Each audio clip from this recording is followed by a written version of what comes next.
Good evening. Welcome to our board meeting. Before we start, a couple of things that I'd like to talk about. You may have noticed we've had a number of board meetings. This is what we call the budget period, and there's several board meetings that occur, and actually there'll be a couple of more after tonight. We'll have one next Tuesday, the 13th, that you'll hear about. That'll be exclusively about landscaping. It's our largest vendor contract, and Ivcon have done a wonderful job in utilizing and following the RFPs, and we will be on that subject on the following Tuesday. And our final budget meeting will be Monday the 26th. Tonight is a discussion of the proposed budget, a draft, if you would, and Chris will be talking about that. I just want to thank everyone involved. This is a long process, especially in regards to our first year and changing to a new community manager. You got chart of account issues. That's kind of technical. Not sure how I actually know that, but it is. And Chris and his folks and the finance group and other board members and a lot of volunteers, and of course Icon, have worked very hard. This is a process that isn't easy, and it takes a lot of time. And now we're at a point to at least discuss a proposed budget.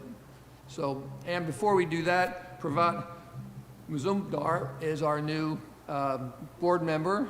He will now take the unfulfilled seat of Dick Biller, who we miss. So with that, I think that's all of the preliminary conversation that I would like to have at this time, and we'll turn it over to Tessa. All right, thank you so much, Steve. Okay, we're going to go ahead. We'll officially call to order at 6:03 p.m.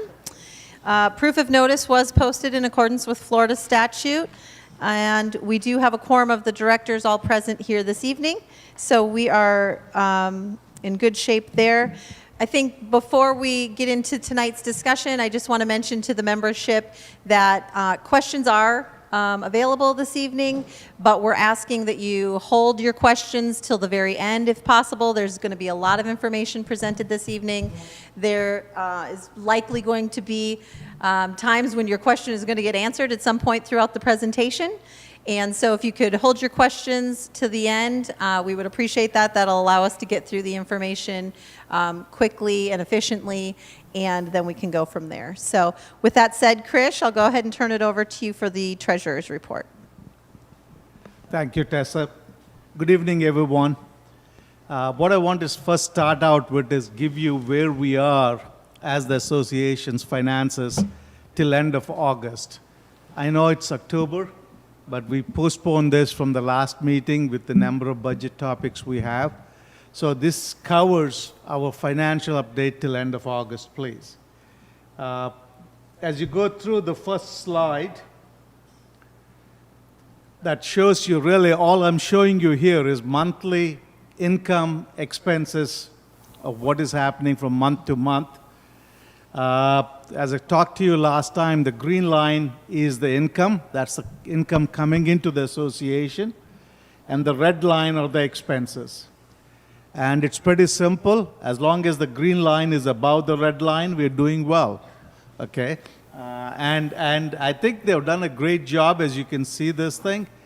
Every month, we have not had a month where expenses were higher than income in this year. So that's the first great thing that I want you all to be aware. So if you take a look, because of COVID conditions and shutdowns, the income stream has really dropped, as you can see, all the way up to April. And then we start slow recovery, and the recovery really started to happen in June. We are on that track right now, actually, in terms of income. A little dip in August because it's the low season for golf. That small dip you see comes from that. But its expenses were correspondingly gone down. So it's good. Even in August, we had a positive cash generation. So the story here is pretty good. So year to date, the cash surplus is about $442,000 for the association. Cash surplus, I call it, that means our income is higher by about $442,000 versus the expenses we had till end of August. So that's a good news. So I just want you to be everybody aware. And this is also in the monthly, that those of you that are following, and that's on the website. The next slide I'm going to go into income. There are two major sources of income we have. One is the assessments you all pay, either the golf, HOA, or landscaping. The other is coming from golf, non-assessment revenue, and also food and beverage revenue. Those are the two other major ones.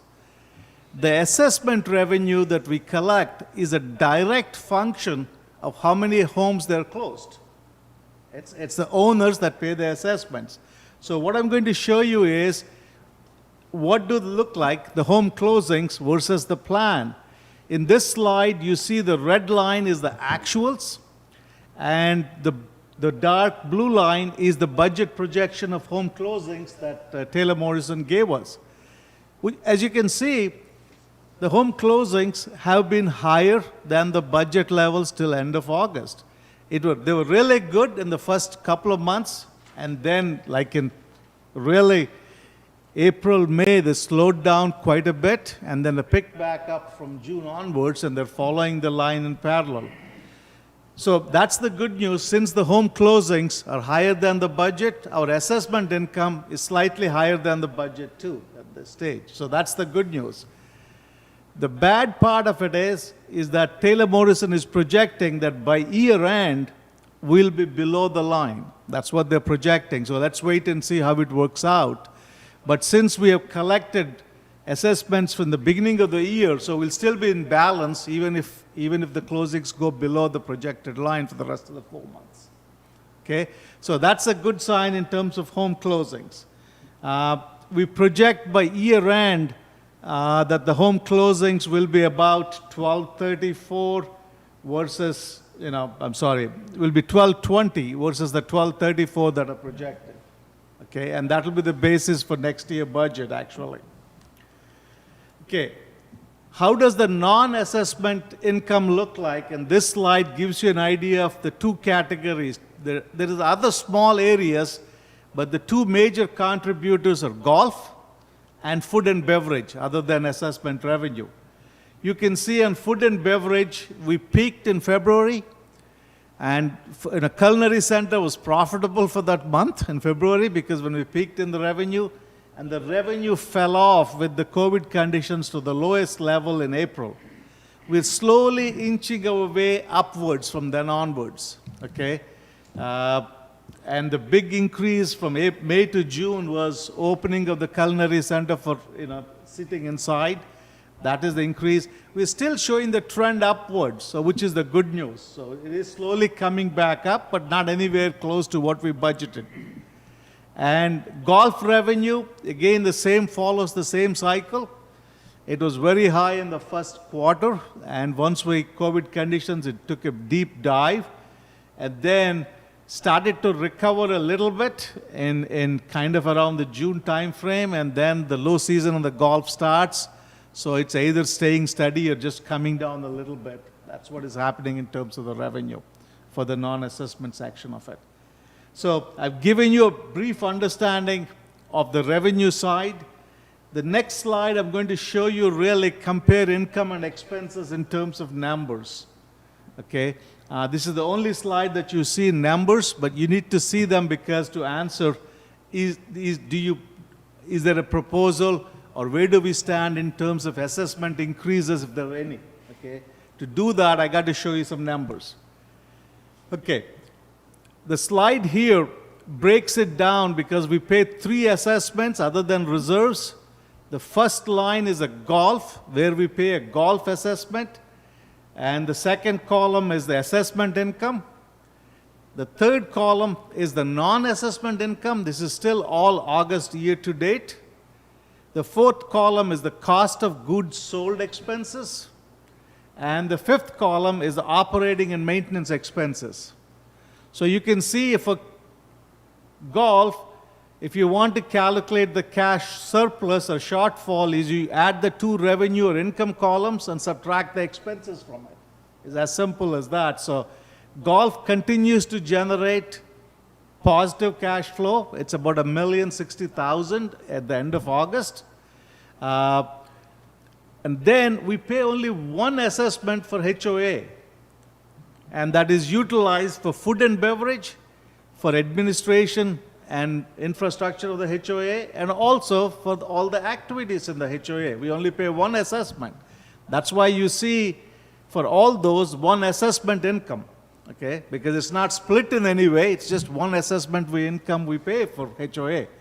But I showed you the non-assessment income. The biggest contributor here is the food and beverage, which shows you what it is, about a 1.1 million.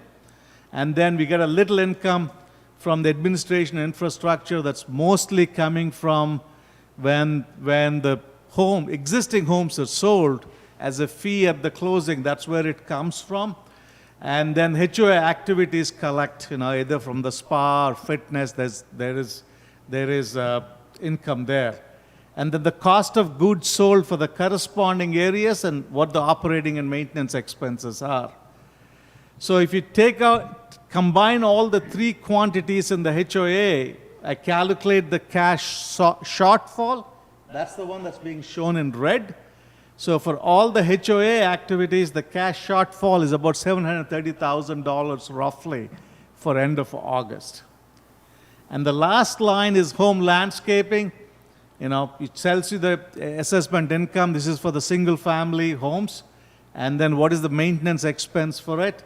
And you can see it shows you cash surplus, but it's really not a cash surplus because the way the budget was planned is that we do the mulch replacement in November, December, but the spending of the mulch is kind of put across each month. So it's telling you that we're kind of building up for the mulch expenses at the year end.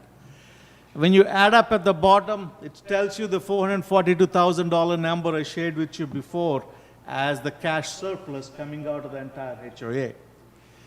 Now, how do you know where we are in terms of assessments? Okay, so that is a good question because I want to use these numbers to kind of show you. So let's focus on golf. According to our declarations, golf assessment should cover all the operating and maintenance expenses of golf, isn't it? So the two columns are there. So here it is. How do you calculate golf assessment cash balance? Okay, is the assessment sufficient to cover expenses of both operating and maintenance? So here it is. So I circle for you. That's the golf assessment income, which is about $1.526 million. And operating and maintenance expenses are $1.483. So if you subtract operating and maintenance expenses from the assessment income, if it's a negative number, then the assessments are not sufficient. If it's a positive number, the assessments are sufficient. So in this case, you see it's roughly about $40,000 better. So golf assessment is covering, at least till end of August, all the operating and maintenance expenses. That's one way to look at it, okay? On the HOA side, it's a little bit complicated. It's not simple as golf, but I'll share that with you. So how do you calculate HOA assessment cash balance? Similarly, you take cash surplus from golf, okay, and then add to it the cash shortfall in HOA, okay? Other thing you have to really take in, because the cash surplus in the golf has also the excess cash balance in the golf, so you got to subtract that to get really. So if you use those three numbers, you actually get HOA assessment cash balance. In our case, it is positive again. So is the home landscaping. So in simple terms, what is the impact on assessments? Since I've shown you, HOA is about $284,000 positive till end of August. That means no projected increase. Golf, about $43,000 positive, so no projected increase based on August year to date. And home landscaping is about $89,000 positive, so no projected increase. for this year, based on August financials. On reserves, there's no impact, so there's none planned at this stage. So that tells you in terms of assessments and what we are projecting. Let's go down one more step. In terms of cash flow, where are we? This graph has three colors. The first is operating funds, which is the light blue line. Operating funds is what do we have in the bank, okay, to manage our day-to-day operations. As you can see from the beginning of the year, we've been kind of building them up, and right now they're about $2 million. Remember, I talked to you at the beginning of a quarter, this number goes up, and as we end the quarter, the number comes down because we collect about $1.5 million in assessments at the beginning of the quarter and spend about $500,000 each month. So by the end of the quarter, the $1.5 million goes down to zero. So if you compare here, why is the number staying up there? First couple of things. One is, you all know we had a PPP loan amount that was there. That was in the August numbers, about $615,000. Glad to report we paid off the PPP loan in September, so when the September numbers come, the cash balance would come down by about $620,000 roughly, okay? And I know there are some of you that look at my monthly report so well, and you'll tell me, Krish, the monthly report says $3.2 million in cash balance. What is the difference? And you're only showing $2 million here. The challenge is, remember, we got a payment from Taylor Morrison for alleged construction defect funds. That $1.2 million roughly in the construction defect funds were in this account at the end of August because we got the check three days before the month end close. Now that's been removed from this account and put it in a separate account, and that will get reflected as you go into the next month in terms of cash balances.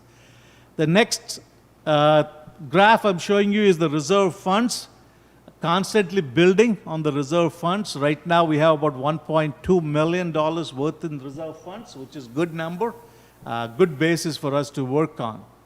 And the lastly is accounts payable. You can see accounts payable. We have come down, worked towards it, started at the beginning of the year, significant amounts of accounts payable. And as we transitioned, they went up, but Icon has done a great job of starting to pull them down.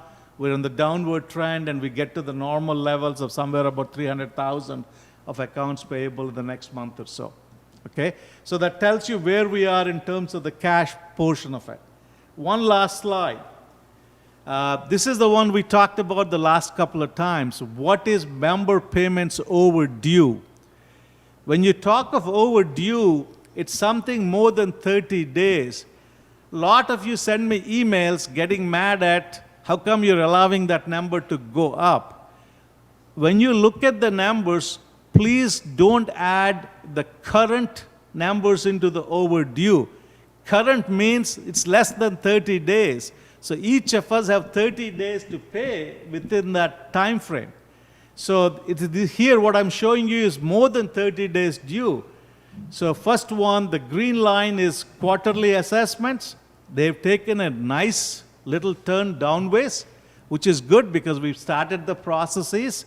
It's roughly about $50,000 now compared to more than $115,000. So it's a good thing in the last month that was done. By the way, Icon has talked to every homeowner by phone, send them letters of the remaining $50,000. Okay? And remember, a couple of meetings ago, we selected a law firm. If these don't come down, this two-month time frame would be done, and they'll be referred to the law firm from then on. Okay? That's the process. That's what it is. Similarly, the monthly club charges have been trending down.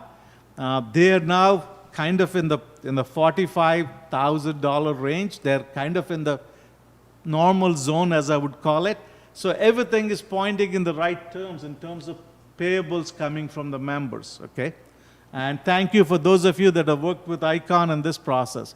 Appreciate that. That is the end of really the presentation from the Treasurer's update. Very good. Thank you.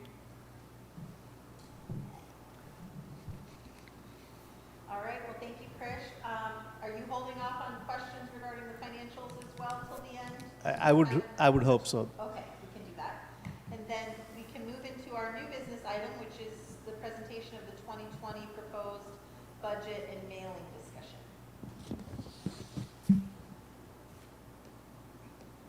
If you notice, a lot of the conversation will be Krish, and we appreciate all that he does. Since Pravat's new, I wanted him to do it, but now I'm only teasing, that he wasn't the case. So I think we maybe didn't have my mic was maybe off before. So we're going to just restate, just so everybody's aware. We're going to hold off any treasurer report questions till the end of the meeting, along with the budget questions. And we are going to move into new business, and Krish is going to walk us through the 2021 proposed budget and mailing discussion. Thank you, Tessa. So why are we having this discussion? I think I want to spend a few minutes here before we get into the budget. If you remember, each homeowner every year gets a single-page document from the board of directors, says, here is the proposed budget. Can you zoom in on this, please, if you can? This is a document each of you get. Before, Taylor Morrison never discussed this document in an open forum. They just sent it out and said, that is the document, that's the proposed budget. Since we can't do that, the Florida law says we got to discuss this in the open thing. So all we're going to do today is talk of the proposed budget. That's the first thing. It's proposed because it will be approved in a formal meeting on October 26th. So that's the other thing you need to know. So all we are talking today is what can I include in this single pager sent to homeowners so that it reflects the view of the entire board at that stage, okay? And we are doing this activity for the first time. So remember that, please. So we're all learning together. We're doing this activity for the first time.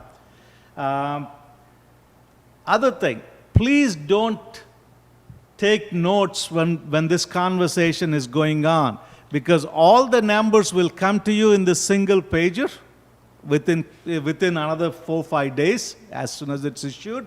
So you would have that document. That's the first thing.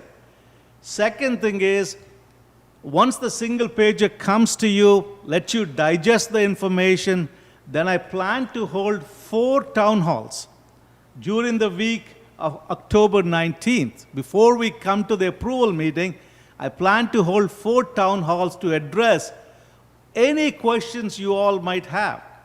The reason for the 4 town halls is, again, to maintain the social distancing and let you come. If you want to do it in an open meeting, like we did for golf presentations, we'll do it in the culinary center, so some of you that are interested can come and participate.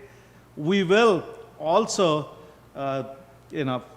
broadcast one of those town halls, webcast it, and a copy of it would be available. So help us today, unless it's absolutely essential. Keep your questions for those town halls. We can address all of them. If today you can't live without an answer, please do raise it at the end of the meeting, please, okay? So that is the background I wanted to kind of tell you. There are a number of areas I'm going to share with you so that you understand how assessments are calculated, in essence, okay? This is a path, because that's what the single pager comes out with, is what the assessments are actually. So it'll give you an idea. So there'll be a lot of numbers. So bear with me on this one, okay? We don't have to touch every number. I'll show it so that way you have it. And then once I do the town halls, all these numbers will be there and we'll post them on the website. So you can have a chance to get a detailed look at them. So with that, let me go on to the first slide. Okay, I'm going to give you an overview of all the expenses and income for 2021 proposed budget. So what I have here is total income and expenses. The second column is the projection for 2020. That means what is the projection for year end of this year? What is the 2020 budget numbers? And what are the numbers for 2021 proposed budget? Okay, so you can see We project at the year end this year about 10 million roughly. I rounded off all the numbers, so it's easy to kind of do it. So that's where we expect the income to be and expenses to be about 9.6 million. So it leaves at about 400,000 cash surplus. So remember that, and I'll come back to that. Our budget was 12.2 million in income and roughly 12.2 million in expense. Well, we're not going to be anywhere close to that due to the COVID conditions we had. The proposal for 2021 is about 10.9 million for income and roughly the same thing for expense. Okay, roughly the same amount. Then I have a number of things we have done in 2020. Because we have funds being available, we have approved projects. I project for the end of the year roughly 100,000 in projects we would have approved. Then we also said we're going to carry forward some amounts. Some of you know that. We kind of gave you all for golf bag storage. For 6 months, we said we'll carry forward into next year. So was the fitness memberships. We said we'll carry forward 6 months. So that is in the 175. I think we told you, but I'm confirming today, we'll carry forward about $120,000 from the single family home landscaping. And by not using mulch this year, we want to carry forward 120,000 into next year. That adds up to the 175. And you see the 120,000 on the 2021 proposed side too. Reclassification. Remember the working fund contributions, which is contributed when every existing homeowner sells, the purchaser or the buyer pays to the association $2,500 every time. Until this year, the $2,500 was used as an operating income.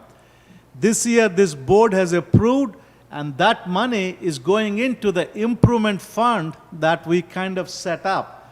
So that's about 150,000 in this year. That's getting classified from an operating income to a fund for improvements. And we'll have another roughly 150,000 next year, giving us roughly 300,000 to be able to utilize in next year, which is a start, which is a great start for it. So if you take a look and you subtract all that, what we are proposing as a cash surplus for next year is kind of, you can say, I don't want to count $398 in this thing. It's a balanced budget.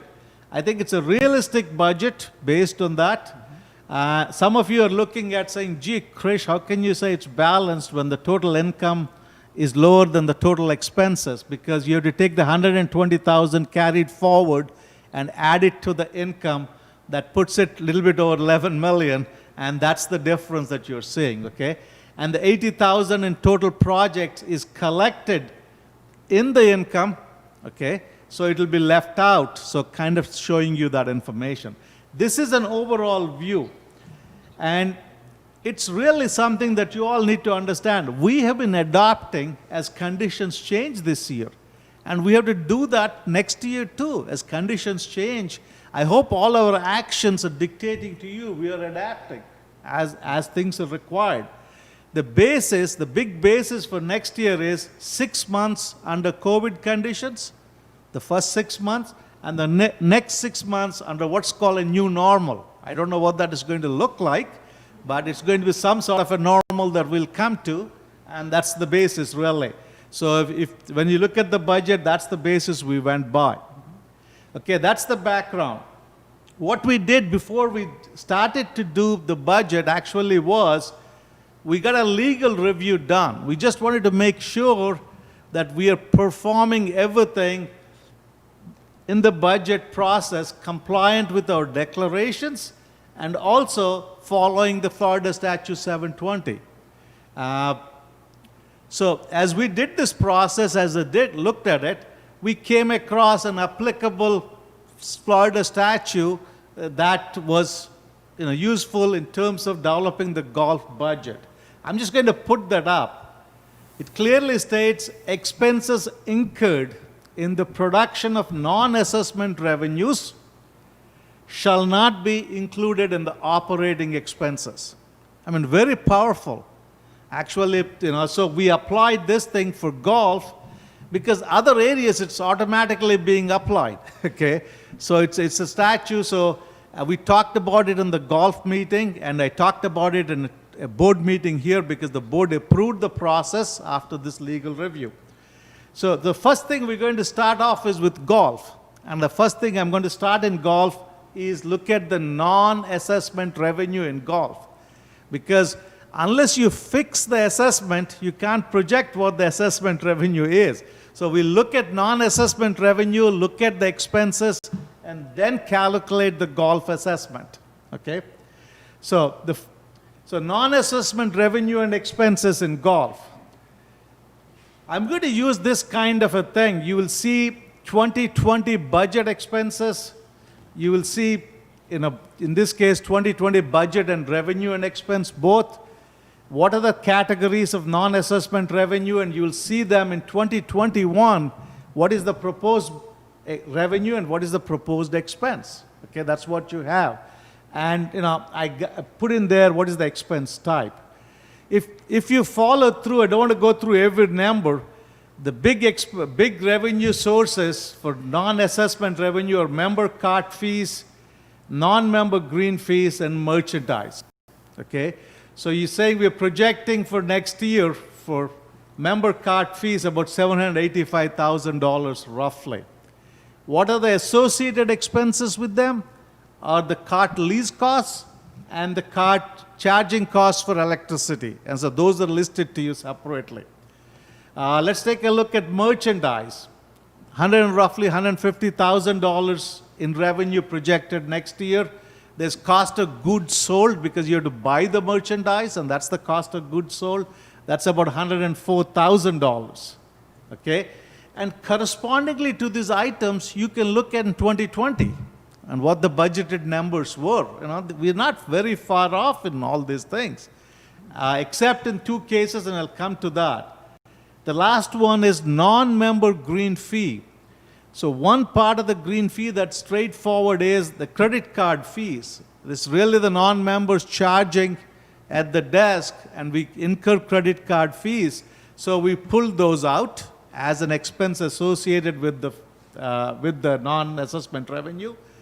Then the last one is rounds operating costs. That is a calculated number.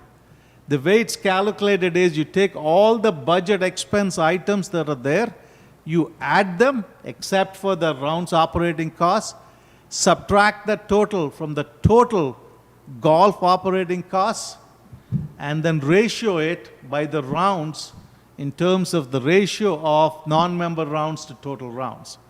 And next year is projected to be about 21%, okay, of total rounds would be non-member rounds.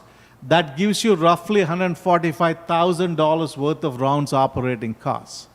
And if you add all of them up, it's about $415,000 in terms of budget expenses for 2021, and the budget revenue is about $1.5 million. If you compare that with budget revenue in 2020, about $1.72 million, and then non-assessment revenue expenses of $437,000 or $438,000. Some of you had a lot of questions last year. We didn't call them non-assessment expenses. We called them COGS. And you all kind of said that's not the right thing to do. But this follows exactly the Florida statute. Okay? So we called it COGS, and all we are doing this year is calling is an expense associated with the non-assessment revenue. So the key takeaway is here is this. In calculating golf assessments, the $414,000 will be removed from the or subtracted from the golf operating and maintenance expenses before you calculate the assessment. But this revenue has to be, this expense has to be funded from someplace. It is going to get funded from the non-assessment revenue. So the revenue flowing to HOA, you have to subtract the $414,000 from the total budgeted revenue of the $1.5 million. And that is the process, and that's what board agreed at the last presentation as the process to use. So this is the only one I'm going to go at this level of detail based on last year's questions and everything, and we can cover that in the town halls again.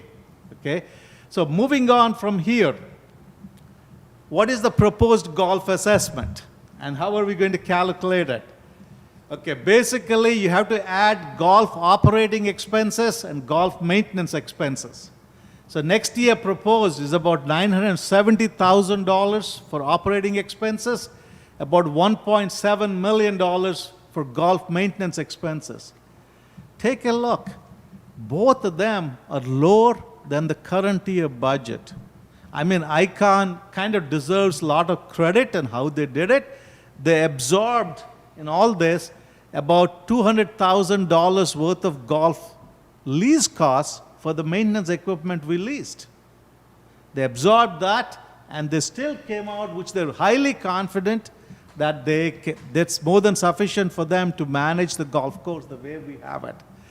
So then I subtract the non-assessment revenue expenses, which we talked of, about $415,000.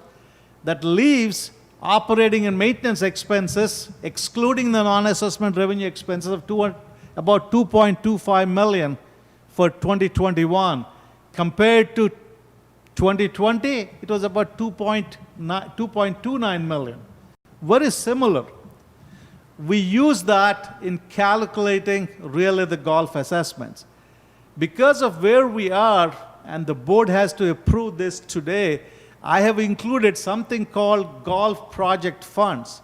If you're going to do some projects in golf, instead of going through the whole process, if they're willing to do it, I put $80,000 in.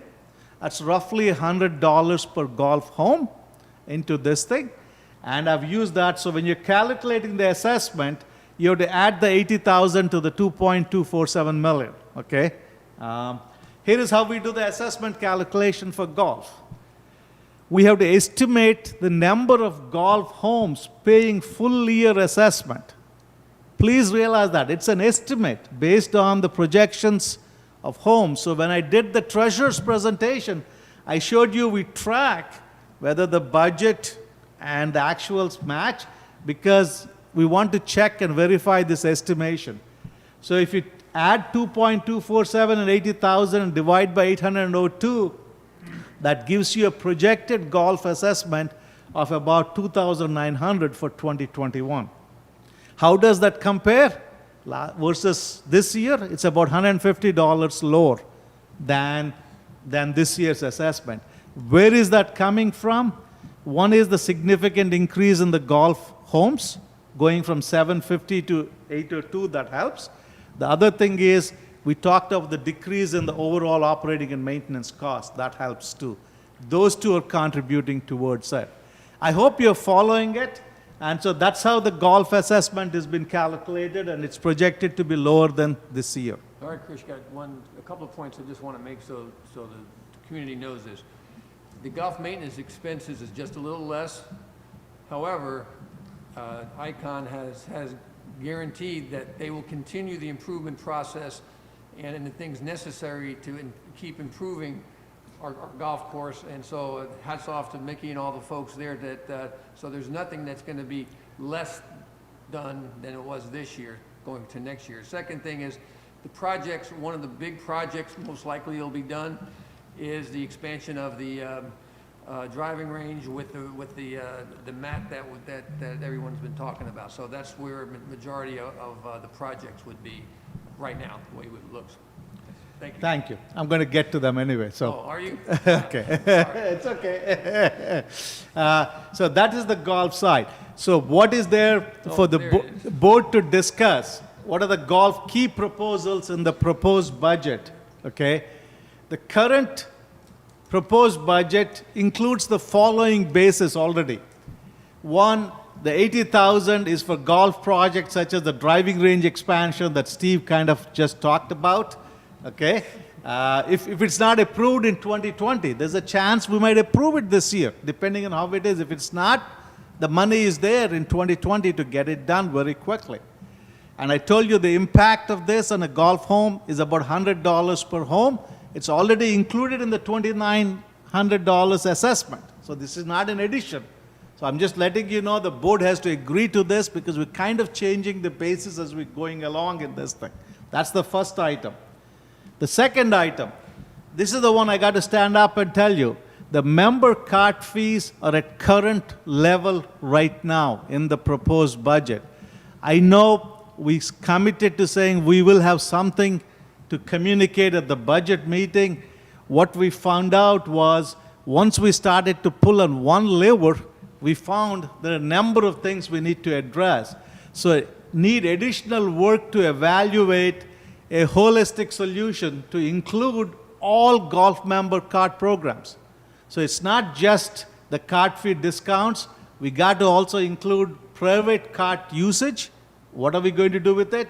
The fee for the private card usage and the trial fees. If you're going to put any trail fees, we got to have that. So these are all combined together, and we got to address them together.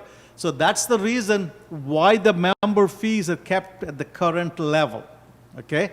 So for those of you that are expecting, I can stand up and say, sorry, there's only so many hours in a day that I can work. So we went through what all we can, and this we can't get accomplished.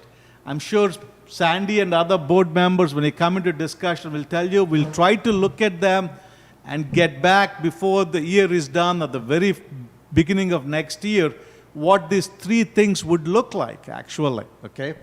So my proposal to the board is, and it's not a very number crunching proposal, if the board agrees, include in 2021 budget the best estimate of financial impact associated with card fees, trail fees, and private cards. It's the best estimate, guys. So at least we have a placeholder, if you want to call it, in the budget for it, if you're going to do anything, because otherwise, anything we do later on has to be within the budget constraints. So this is an option for consideration by the board when you come to the discussion point. Okay? So this really completes the golf part of it. I'm going to now go into the HOA assessments. I just want to Sure. mention that in the golf budget, the cost of the actual cart leases have been taken out, the total has been taken out, and it does not apply to assessments. Yeah.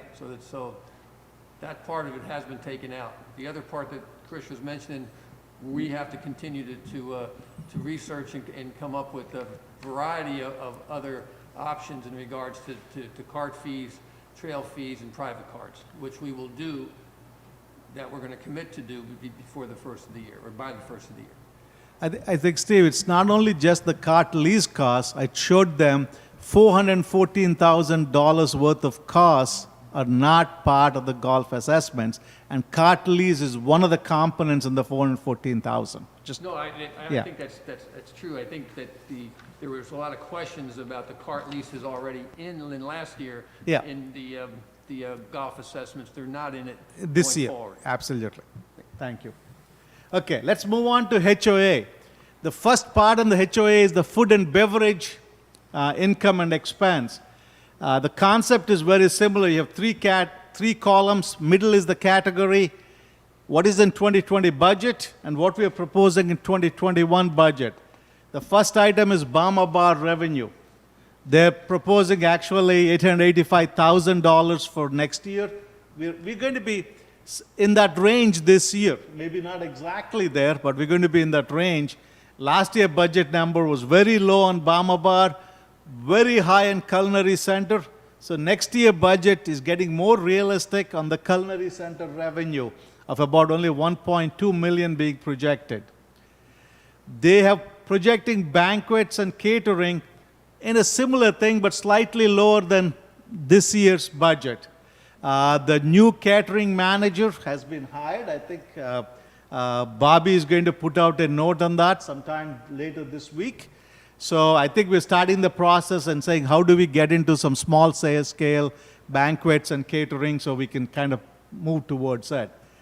The other one is food cart and wine locker. In 2020, the food cart was in golf. From starting 2021, it's going to be moved into the F&B, and the wine locker was there last year or this year, and it'll continue to be here. And then the loyalty discount, we budgeted for this year 300,000. For next year, we're budgeting 180,000, and I'll come and explain that in a minute. Okay, it's a decrease compared to this year, and I'll come and explain that. So that gives you a total revenue of about 2.34 million. From that, there's a cost of sales, that is the purchase of all the food items, all the beverage items was the cost of sales, that's about 895,000. And then the remaining operating expenses are about $1.66 million. So giving you a total food and beverage expenses of about 2.55 million, leading to a bottom line that the food and beverage does still need a cash infusion of about $210,000 as projected for next year. This year projection was 160 as part of the budget, but I think I would estimate by the year end will be lot significantly higher than that, because year to date we're already at 332,000 negative, so it'll be more close to 450 or higher, or even $500,000. So food and beverage, I believe from what I looked at, working at it is quite realistic. The way they approached in terms of budgeting is kind of different. They use the concept of covers, which the food and beverage industry guys know quite well what it is. And I'll share those details when we have the town halls into this thing. So remember the number of roughly 209,000 cash needs for food and beverage. The next one. In terms of what are the key proposals in the budget that the board needs to discuss as we come to the kind of the end of the presentation, I've already told you the current HOA assessment basis of the budget includes the following. The change is the current 15% loyalty discount. The way we have it currently is for all the spending by the member. The new budget already includes, it only applies to amounts spent beyond the $500 minimum. So the first $500 you spend, there's no discount.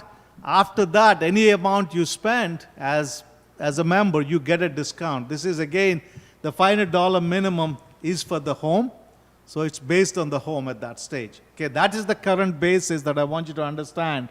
That's a change from currently right now, which is already part of the budget proposal. What are options for consideration for board to discuss? One proposal is increase the F&B minimum, food and beverage minimum, to 700. Why 700? The benchmark data from RSM says the average in Southwest Florida for associations like ours is 700 in 2020.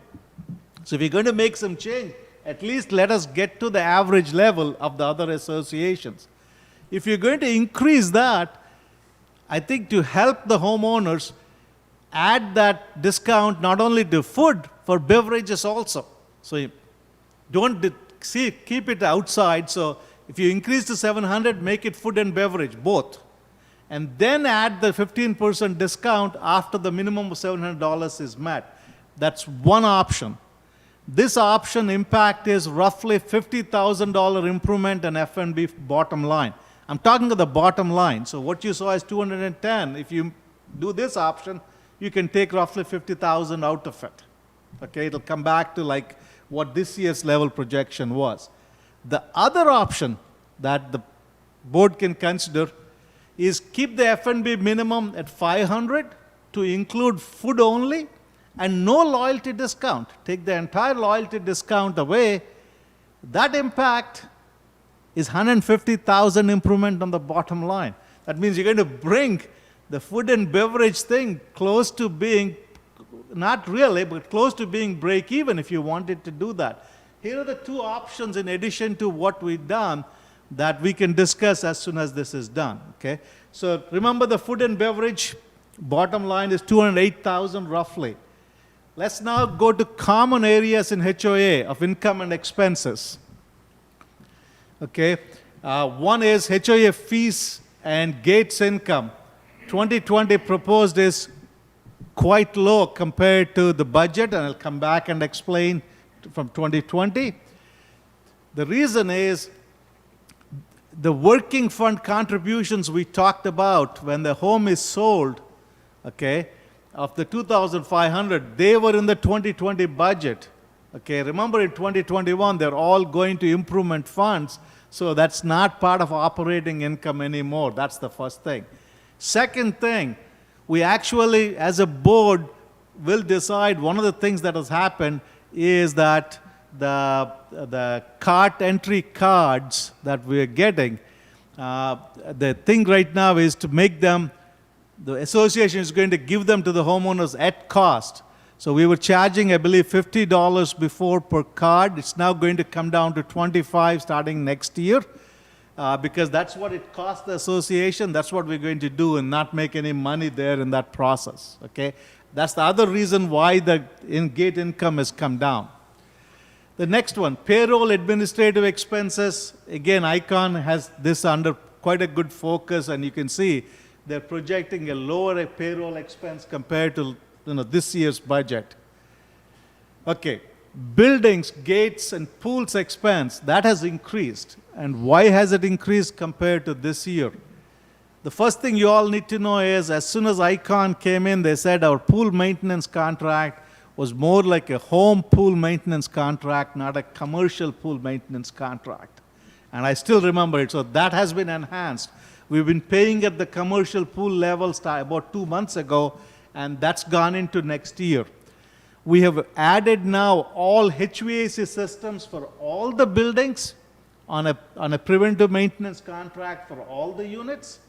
And they also added is the refrigeration equipment in both the Bama Bar, Culinary Center, and outside, wherever we have refrigeration equipment, they all have been added to a preventive maintenance contract, which will help in the process. So those are the contributions to that increase of roughly $50,000 from this year's budget to next year. Okay, the next one, landscaping expense, which has increased by about $45,000. What we have in the landscaping, you will hear more details, so don't get all this thing. Next week, as Steve mentioned, there's going to be a landscape discussion, and that's the October 13th, I think. Yes. But what the budget includes is removal and replacement of 35% of common area mulch. Okay? They're proposing we remove the existing mulch and replace with Melaleuca. All the details will be covered in the next week's presentations. And the remaining 65% of the area will be done in 2022. Okay, so we're splitting it so that the increase is not significant in any one year. And then all common area lawns will be aerified in 2021 and in 2021 again. So that's been included. So that is one of the contributions to the increase of the landscaping expense. The second one is the common area landscaping contract price has gone up compared to what we have based on the initial bids we have. And that price will be adjusted after the bid process is complete, and this will be covered again on the October 13th meeting. So I'm just giving you all the stuff that's been included. So overall, the cash needs for the HOA common areas has gone up by about, let's say, $55,000 to $60,000 compared to this year. But the reasons are outlined below. So remember the number 3.12 or 12 million, that's for the HOA common area cash needs. And one last item on HOA activities before we go into HOA assessment calculation. The activities that I referred to is the same nomenclature I use in the monthly report. It includes fitness, spa, sports courts, and lifestyle. All four activities, all the activities are included, excluding golf and food and beverage. Really, that's the only things that are out of these things. So this is pretty simple. I'm not going to go into details. This year's budget was about $625,000 of cash needs. ICON looked at it quite heavily in terms of the whole thing. We're projecting $460, so significant kind of cash needs decrease from this year to next year. Okay? Now let's move on to how are these assessments calculated for HOA. Okay, and what is the proposed HOA assessment? You remember, food and beverage cash needs was about 208,000 on the last slide I showed you. Common area cash needs were 3.12 million roughly. HOA activity cash needs were 462,000. So I brought all of these into this slide. All the cash needs for all the areas. And you can compare versus this year's budget again. The numbers are there. If you add them up, it's about 3.72 million in cash needs for HOA versus this year, it's about 3.86. Significant decrease, even with all the additions we made. So that tells you there's a lot of focus on what is needed and what needs to be prioritized and where we don't need to spend the amounts of money that we've been spending. So this is all good signs. And then golf cash flow to offset the HOA expenses, which is part of the requirements from the declarations. And remember, it was about 1.5 something, and I said you got to subtract the 400,000. So for 2021, the cash flow to offset HOA expenses is 1.125 million. It was like about 1.3 million for this year. Well, if you subtract the 1.125 from the 3.7, and we follow the same process that we did for golf, estimated number of total homes paying full year assessments. Again, it's estimated. We're projecting 1231 that will pay the full year assessments, even though we expect close to the 1250 homes being sold, but that will pay is only 1231. So if you subtract 1.125 million from 3.7 and divide by 1231, that leads to a proposed HOA assessments of 2,162. How does that compare? $6 higher. I don't know whether we're that accurate in this thing, but that's how it comes out. Okay, so all I can say is roughly, with all the things we're doing, it's roughly the same as this year's assessment. Golf goes lower, this is roughly the same.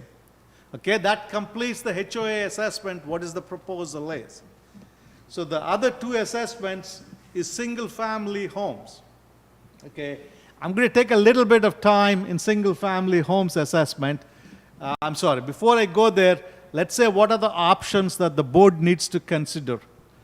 I already told you that the current HOA assessment basis includes aeration of all common area lawns and the mulch removal and replacement for 35% of the area with the rest planned for 2022. 2021, there's no increase as you saw in the proposed assessment. But I'm giving it up front because rest of the 65% has to be done in 2022. That will have a $60 increase to the assessment in 2022 just for the mulch removal and replacement. I want you to be aware of that. And I want board to be aware of that. So if you're making this project that's spread across 2 years, we're going to be upfront and open to communicate what the impact is. What I want the board to adopt, we want the board to adopt to adjust the budget basis for common area landscaping contract after current bid evaluation is complete on October 15th. We put in the best estimate we can based on the initial bids, but once the final bids come in and we select, if it's a difference, we got to put it. My feeling at this stage is it shouldn't go up at all, or if it goes up very minimal, will it go down? Really don't know. Let's wait and see until the October 13th meeting to discuss that. That's the first thing.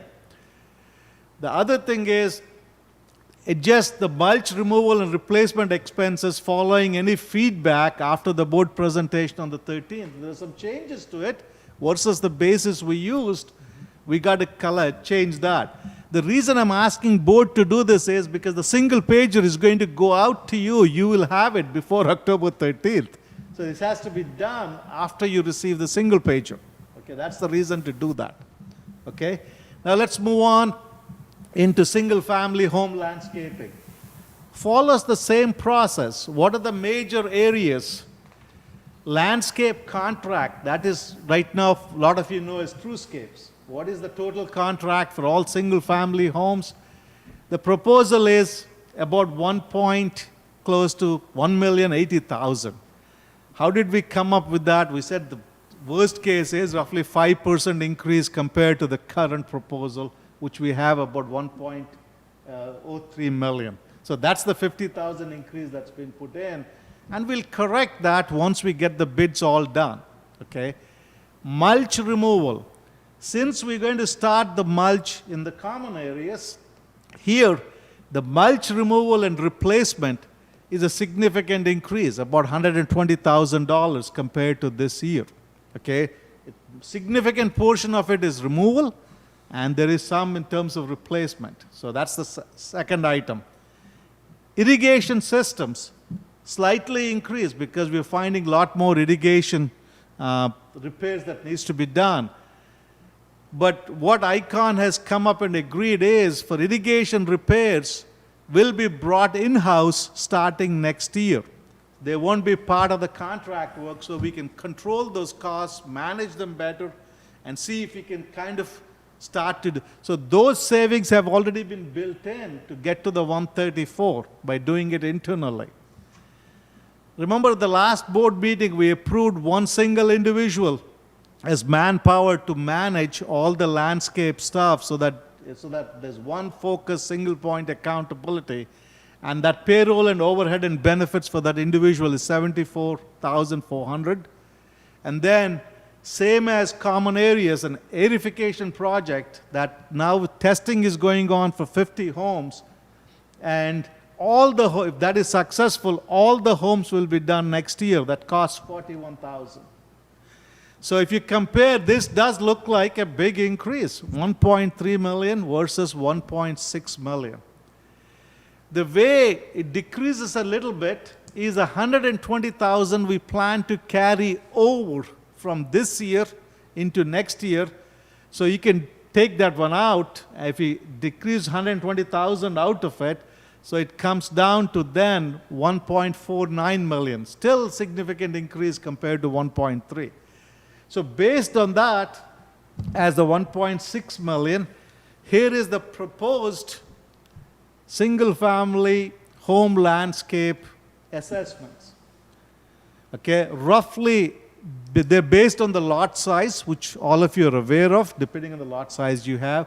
They've gone up by about $175 per each home for next year versus this year. And you can see above, the basic reason for the increases is the mulch removal and replacement of 120,000, irrigation systems, some increase in the lands contract, payrolls, and the project. And you add all of those up, subtract 120,000 we're carrying on, that leads to about $175 per home. So this is the only increase that's being proposed. We talked the other two increases. One is going down in golf. One is roughly remaining the same in HOA. This is the first one that's saying we might have to go up if you want to do it. So what is for the board to consider is this current basis includes aeration of all homes, as I showed you, mulch removal and replacement for 58% of the homes, with the rest planned for 2022. If you agree with this approach, there's no increase in assessment for 2022 because we're doing the rest of the homes, then there's no increase. Okay? So that's how we planned it, such that you see the increase once. And what I want the board to adopt is adjust the budget basis for single-family home landscaping contract after current bid evaluations are complete on October 13th, same as in common areas, and adjust the mulch removal and replacement expenses following any feedback from the board meeting on the 13th. Okay? So those are the things for the board to kind of consider, and they might tell me, no, this approach of spending so much on mulch is not appropriate. That's open. That's what is built into the budget right now. So that covers single-family homes off. Okay? So let me then go into really, we covered 3, and the only thing left is reserves that we pay as an assessment. Oops. Before I go, here is some good news. So we have talked of the proposed assessments. So I'm comparing golf plus HOA assessments combined versus the benchmarks that are available to us. The benchmarks are Beekman's study of 2020 and RSM study of 2020. Both of them are accounting and auditing firms that are actually putting the data, and they do a combined golf and HOA assessment number. So what I'm comparing with is their 2020 benchmarks. There are 2020 benchmarks are both significantly higher than our 2021 proposed assessments of these two combined by about roughly $500. We are lower. I mean, this is great, guys, compared to what it is with what we are planning to accomplish. This tells you we are kind of probably setting a standard for others to kind of match up with all the, increases. Now you tell me, okay, Krish, you are only doing golf and HOA, and you're increasing the single-family home landscaping assessments. How come they're not in the benchmarks? For those of you, here you go. Okay, this one is golf, HOA, reserves, home landscaping, food beverage minimum, including the 18% you pay on the food beverage minimum. Those are all assessments, isn't it? So I added all of them up, okay, for us. So because the landscaping one varies by the lot size, I use the medium lot size, okay? I think that's realistic. Take a look. Our advantage improves. Even with the increase in landscaping assessments we're talking of, RSM says it's roughly about 8,400, and we're going to be about 7,600, $800 better than those. Okay? So it tells you we're looking at all this. There's a lot more information on the benchmarking I'll cover at the town halls because I look at it constantly in every aspect of our operation, see where we are, where we can improve. Okay? So I'm just giving you today just a high level. Okay? So I hope that convinces you that we're addressing the right things. Okay, now moving to the last assessment, which is reserves. This is a lot of information on the graph that I'm sharing with you. The solid black line is the reserve balance, what it is doing. You can see from the current 1.2 million, we are going to be building our reserve balance up to about $3.5 million or higher slightly. The bottom scale is all the number of years. Take a look. I go to about a little bit over 40 years kind of a range. I mean, we're looking at a very broad time frame because that is the cycle that you have to go through to see if your reserves are sufficient or not. So I go up to roughly 2050 in terms of what it is. So we build, and then you will see we'll start to come down as the spending goes up for some serious heavy hitting stuff. We have the roads, okay, which is a big one. If any of the major piping issues need to get addressed, those are all built in. So you see the spending in there. Take a look. It never comes down below zero, which is the best thing you want to see, isn't it? And then you see contributions, which is a small line.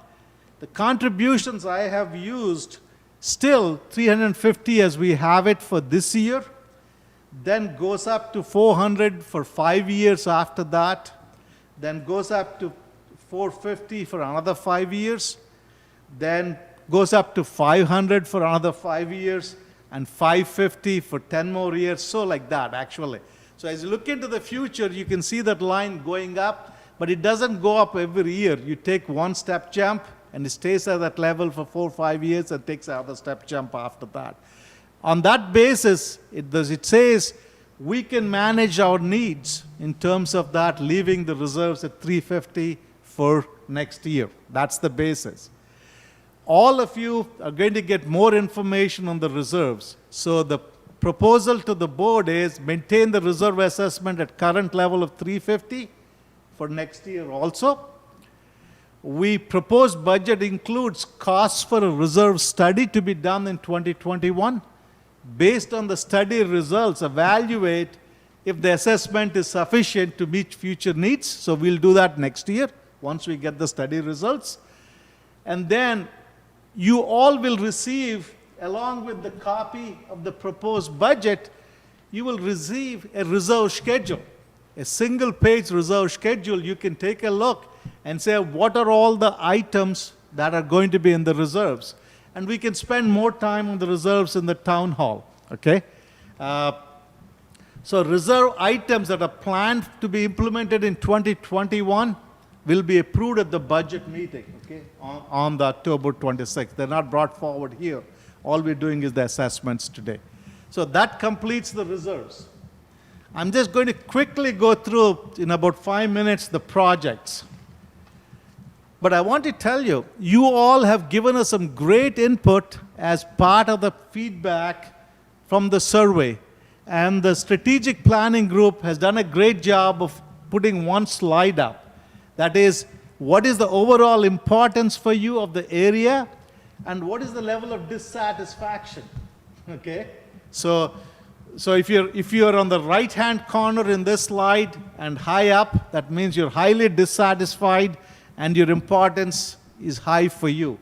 So we actually looked at all those items that you have given as a feedback, worked with the strategic planning group, and also had some conversations with the infrastructure group and ICON, and said, let's address those areas that I call phase 1 on the top, okay?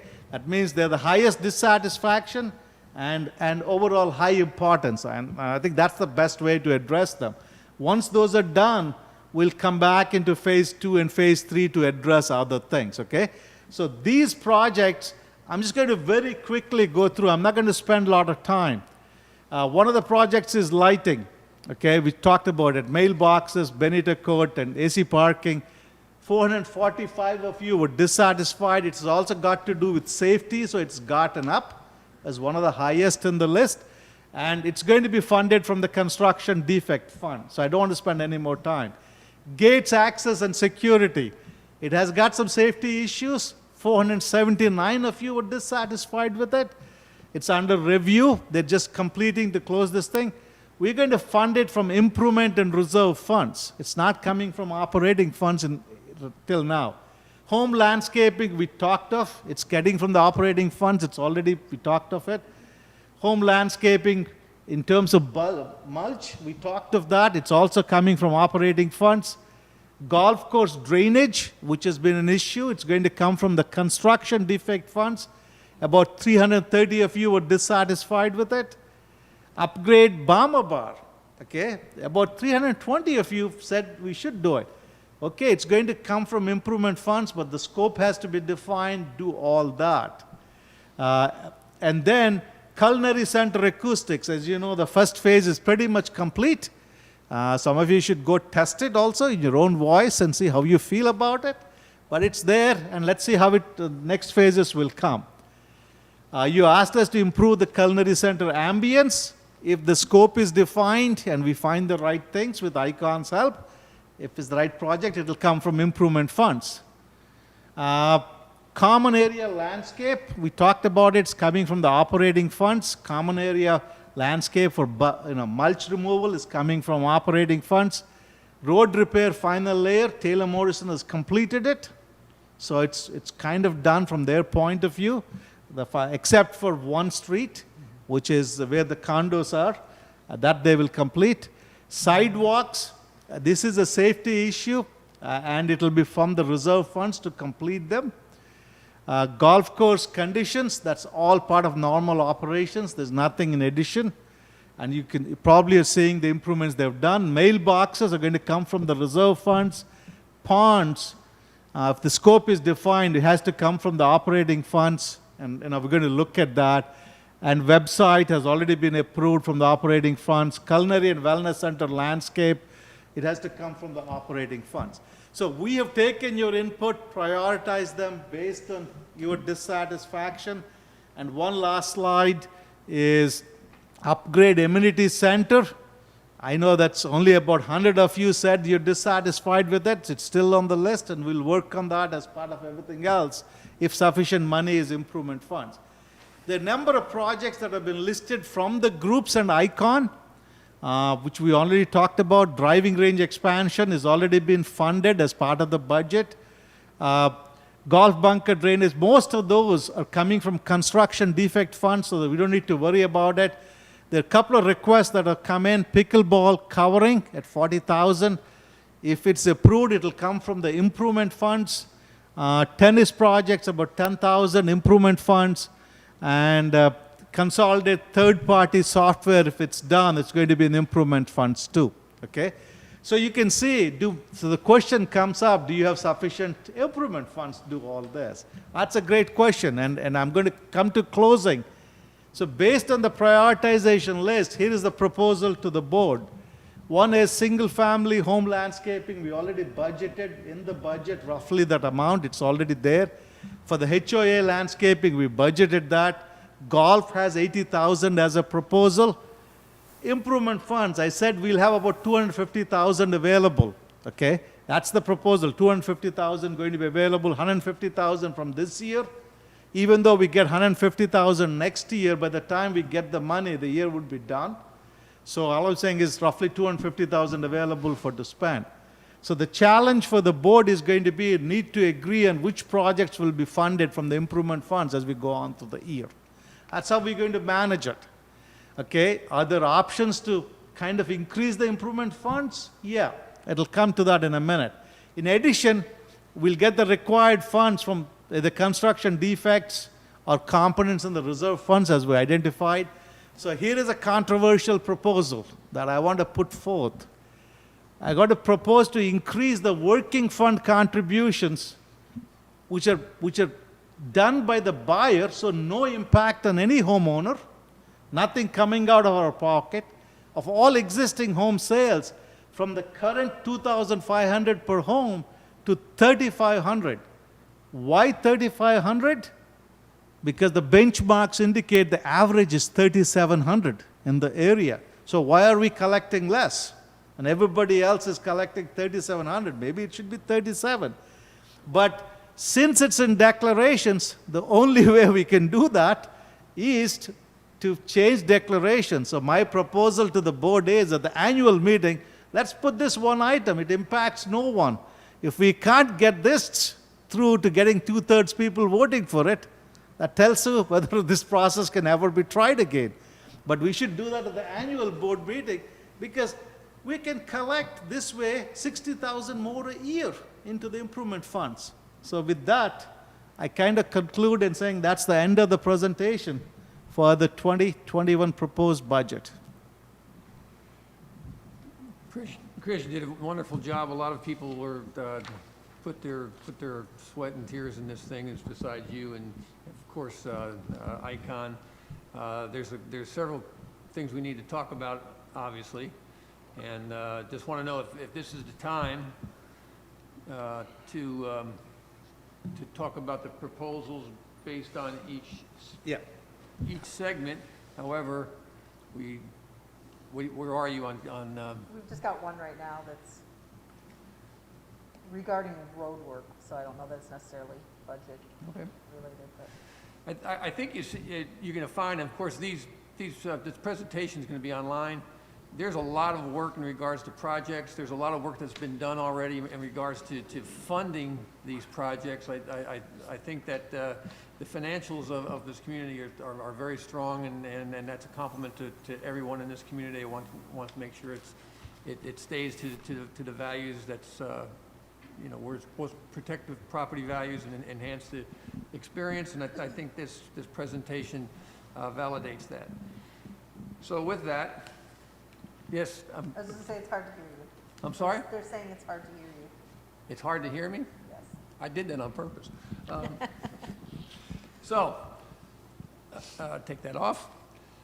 So what I did say, if you didn't hear me, is that I think the whole process validates the fact that we are committed and are following our mission to protect property values and enhance the Esplanade experience. I think a lot of these projects, high-end ones that were on the strategic planning group survey, shows that we're paying attention to those things that are meaningful changes. And I think within the next 4 to 6 months, you'll see a lot of different things happen that's going to improve in a lot of ways. So I'm very happy with what we're doing. There's some controversial things we need to discuss. Obviously, when you get to the projects that are not funded, except that we're going to use are the capital improvement fund. Obviously, there's more projects than there are funds right now, so there'll be a prioritization and lively debate as to which one of those will get done first. So with that, do we need to take a question? Yeah, we've got just two quick ones. One's not directly budget related, really, but we could probably answer it easily. Eileen Gelber is asking, as a summary, what is the impact on assessments for golf and non-golf homes? Well, I thought I answered that. The golf homes proposed thing is for next year, the proposed assessment for golf home decreases by $150 if it's accepted compared to this year.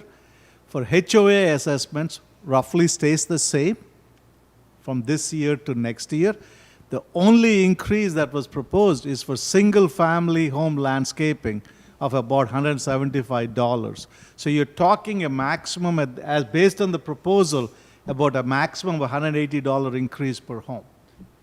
And if I may, and we're going to get ahead of ourselves because a lot of the questions in regards to that increase for the single-family home landscaping is due to the fact that that Icon has done has worked with the landscape group and a lot of outside contractors to enhance the RFP as to what we need in this community besides what has already been done. So a lot of those enhancements are going to be discussed at that meeting, which will give you a little bit more comfort into what value you're going to get for that extra $175 a year or $180 a year. So, Tessa, I have a related question that somebody texted to me.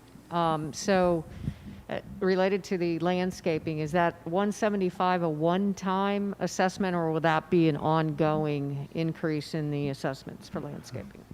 It's an ongoing increase in landscaping. One basic thing is, $75,000 for the single individual we're getting in. That's an ongoing thing. Okay, that's going to be there. If the type of mulch that's being proposed is selected, that's an ongoing increase because it's a 50% roughly from the data we have right now. It's a 50% increase on the mulch. So those two add up to being its ongoing assessment. So that's why participating on the October 13th and listening to the value of the mulch and how it is contributing to the degradation of what we love in terms of our shrubs and bushes is important for you to understand that. Actually, if the mulch is contributing to it, let's address it. If it is not, we'll take some other thing. But we got to listen to the experts at this stage and say, is that the right thing to do or not?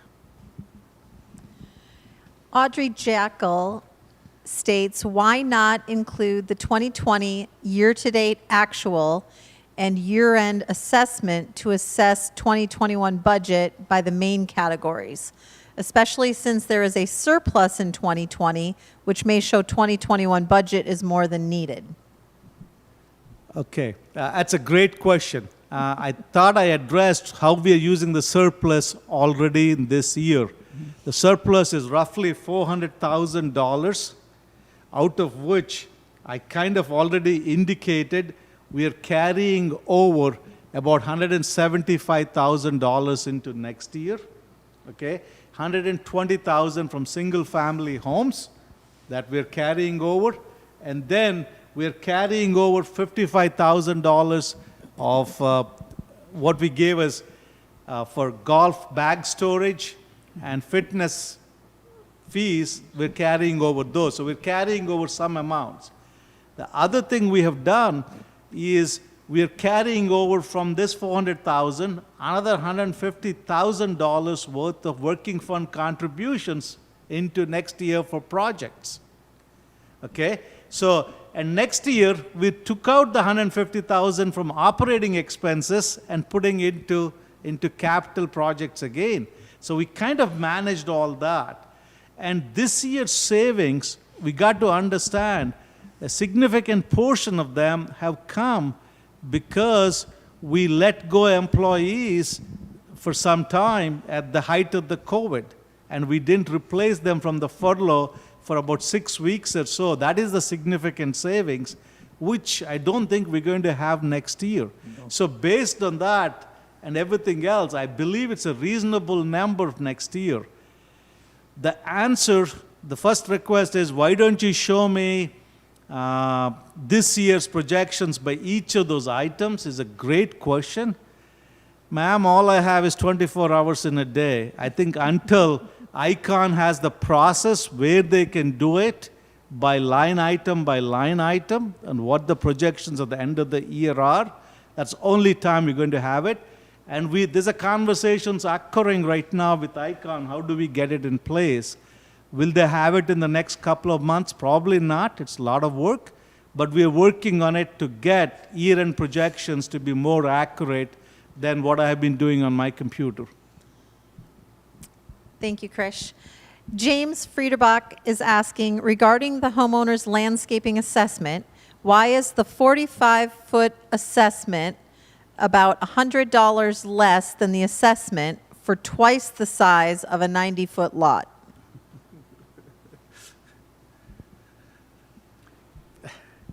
The assessments by lot were established a long time ago, and The ratios. and that's how it is from a consistency standpoint. And you know, you could debate all day as to what it should be, but those are the ones we're going with right now.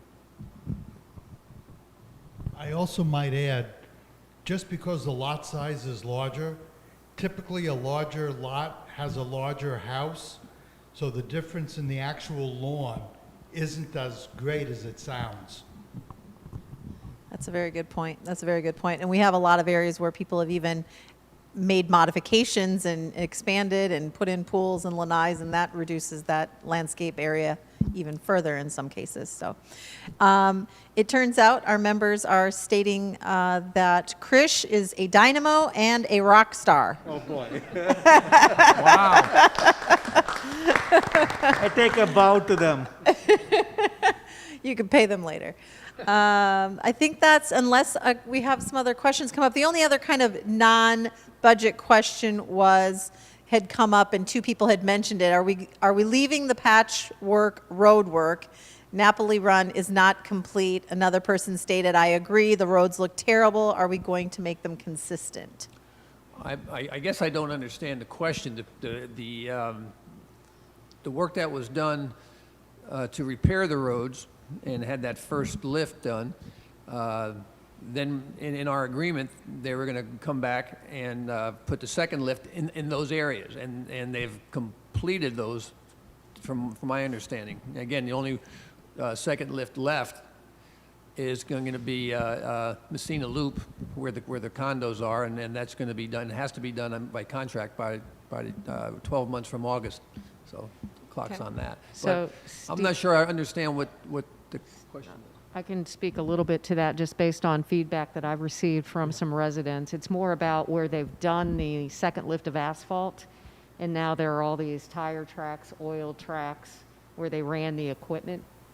So it's really not uniform after they've done that second lift of asphalt. That's the feedback that I've gotten. Sure. And Alan, you had a comment? I also think they're talking about that the second lift still looks black as opposed to gray.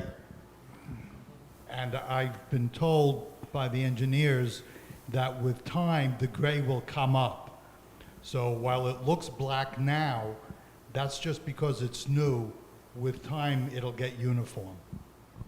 But we could have ICON investigate if there's any power washing that could get the tire marks away from it. But as far as the discoloration between new asphalt and older asphalt, it's just that's the way it's going to be and until you do the whole street again. And unless there is, I'm not sure that the board was going to make a cosmetic change to streets just so it'd be nice, but it's not required if the street and the road conditions are still okay, and we don't need to grind down the whole street again. But at some point, we will. Sure, yeah, and that's all very understandable. I think maybe where some of the misunderstandings that maybe people thought the entire road or entire section would be done, and that's not necessarily the case everywhere. So it is going to look like that until it wears out a little bit. We have a question from Kate Hermes asking, the golf non-assessment revenue and expenses, member cart fees revenue of $784,758 are 51% of total revenues of the 1.5 million. Cart fees cover total expenses of 414,000, 189%. Why are the golf cart fees so high? Sandy, you want to take that? Sandy? Yeah, so as we mentioned in our meetings, and Chris has mentioned several times during the golf meetings, the revenue from the operation of the golf property shall be part of the budget for the club property and shall be used to offset the operating expenses of the club. So at $23, our cart fees are not high. When you look at all the clubs in the area, you look at all the clubs throughout Florida, you'll be challenged to find a lower cart fee. So this is really a question of our business model, which is a bundled community. Based on all of the benchmarking, and I just looked at Azario right down the road today, our cart fee is still the lowest. Their cart fee is now $26. The benchmarking RSM and Beekman's is $24 to $25. So our cart fee is not high. Great, thank you so Well, much. Does, Bobby, you have any comments in that regard? Just that I agree with everything that Sandy just said. There's no cart fee that I know of in any club that's $23. And I think the average, I know you just said the benchmark, I think said 24 or 25. I know comparable clubs, comp sets, you're looking at 26, 27. A lot of them that you can find are in the 30s. So I have been in golf for 25 years. I don't know of a club that has a $23 cart fee. When I started at Innisbrook 11 years ago, it was $23. It is now 25, 27, and 29. So I agree with you, Sandy. $23 is the lowest cart fee that I know of, and particularly with the improvements and things that Mickey continue to do on the golf course conditions. So that would be my answer to that. And as we said before, there's still some items that the board will look at after we get some more input from ICON in regards to trail fees and discount programs. And I'd remind everybody again that the total cost of the cart leases and charging for the carts are no longer going forward part of the golf assessments. And Yes. a follow-up question from the same individual, Ms. Hermes, is do member cart fees cover expenses beyond the other revenue streams? Member cart fees Cover yeah. beyond. Yes, Yes. that'd be correct. Yes. Okay. And then Mira Levine is asking, won't ending the culinary center discount reduce demand and revenue? I think what Chris is proposing for the board to consider is a variety of things, and I'm not sure that taking away the discount is going to prevail, but you never know. But yeah, that's a good point. If you have to be competitive in price, and even though everybody wants to support, you have to be competitive. So we're very cognizant of that point. Thank you. Ann Snyder just asked if there has been any consideration to rebid the landscape contract, and the answer to that is yes, and that'll be part of our discussion at next week's meeting on the 13th. So, Yeah, I just can't say enough about the process on the landscape because it's such a big piece of our expenses. And the process that ICON has gone through, and with help with the folks of our landscape group, and changing the RFPs, and going from, I think they had 6 bids, and now they're whittling it down, and then they're going to talk about what the process was to get to the final bidder, so to speak, and then having those folks come in and make a presentation in an open meeting to the entire community is something that I think is, first of all, it's what we should do, and everyone will be able to understand everything in respects to landscaping from that meeting. So we really want you to be involved in that one next Tuesday at 3 o'clock. Yes. It's 3 o'clock. The reason why we're doing it earlier, for those of you who are working, we have to get the landscape contractors who are the finalists make presentation. It's going to be a long meeting. Plus, the landscape group is going to make a presentation in regards to the mulch and the reasons to change the mulch to this other new type of mulch, and the rationale and the value for that. Audrey Jackal is asking, why not keep the gate access card at $50 and keep that revenue? Never heard anyone complain about that versus removal or changes to 15% food discount. Well, This is a proposal that we've talked about, and understand and appreciate one of our members wanted to maximize our revenue, and I get that. I get that very well, and this is an area that perhaps it wasn't, when it looked at it, says, why are we charging so much? And maybe the cost of it should be coming down. And then there's a whole issue of perhaps changing to a whole new system coming up, and I don't know what that's going to entail in regards to the transponders. Maybe the transponders still work. I don't want to get into that because I don't know that. That's for the infrastructure group to make a presentation, but we appreciate that, but I think we're going to go with the lower amount. Just thank her. Thank her for thinking of getting higher revenue. Thank you for that.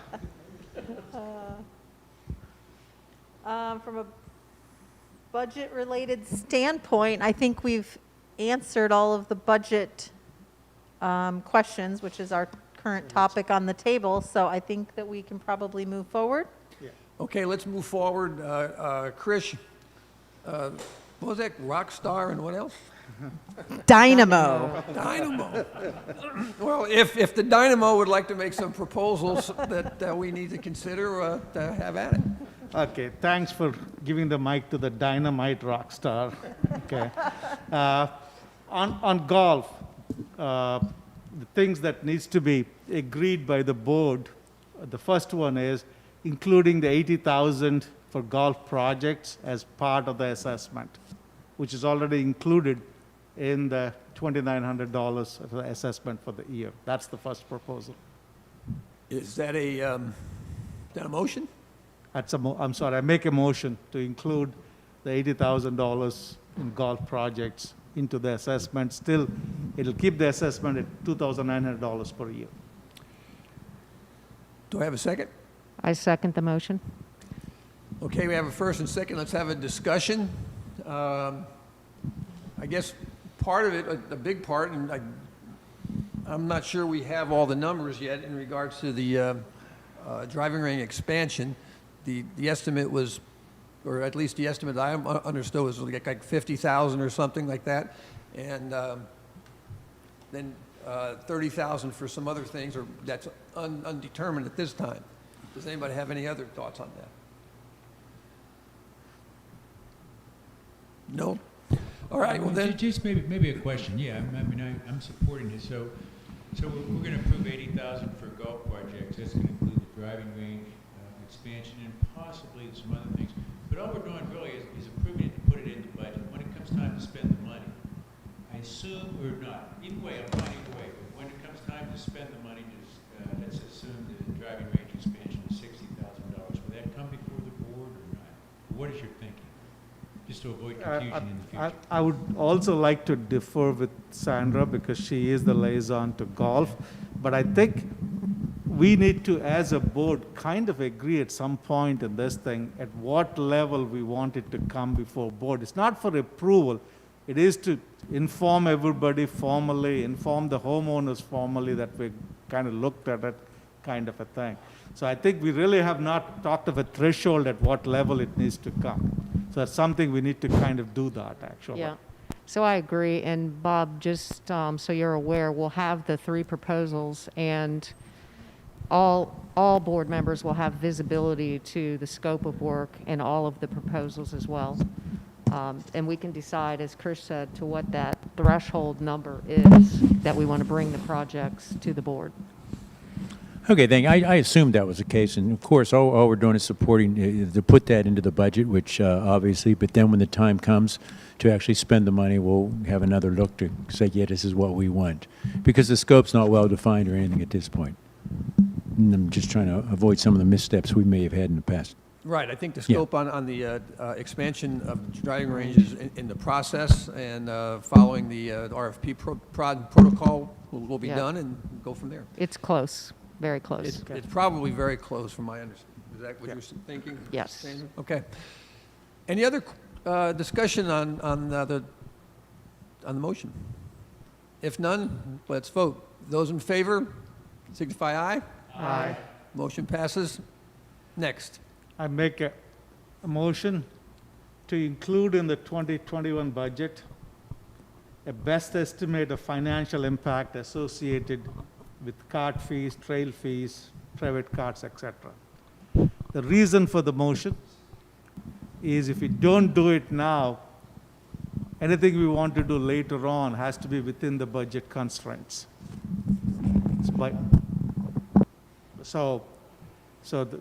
To include the best estimate is to say if things come, we can either use it, or we decide if the analysis says it's not the right thing to do, we can always say carry it over into the next year.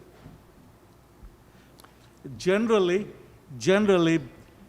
budgets anywhere have a little bit of a cushion in them to be able to, so that you don't have everything black and whitely defined everything. And golf happens to be one of the ones that generates the highest revenue stream to the association. And I'm not asking that in any place else, is to have it here so that you have some flexibility to do certain things, or, kind of a stuff as we go along. I think I understand it. You want to restate your motion? The motion to restate is include in the budget, include in the 2021 budget, the motion is to include in the 21 budget, best estimate of financial impact, projecting what is associated with the cart fees, trail fees, and private carts, etc. We're going to make some assumptions. They might not be the correct ones, and we might discount all of that to lower levels or what it is. But once those are ready, it will come before the board, and we agree and say which ones are going to go in. And then I can tell you, is there a financial impact on the budget? And I say it's covered in what we put in, or it's outside it. Otherwise, everything will be outside the budget after that. That's what I want to recognize.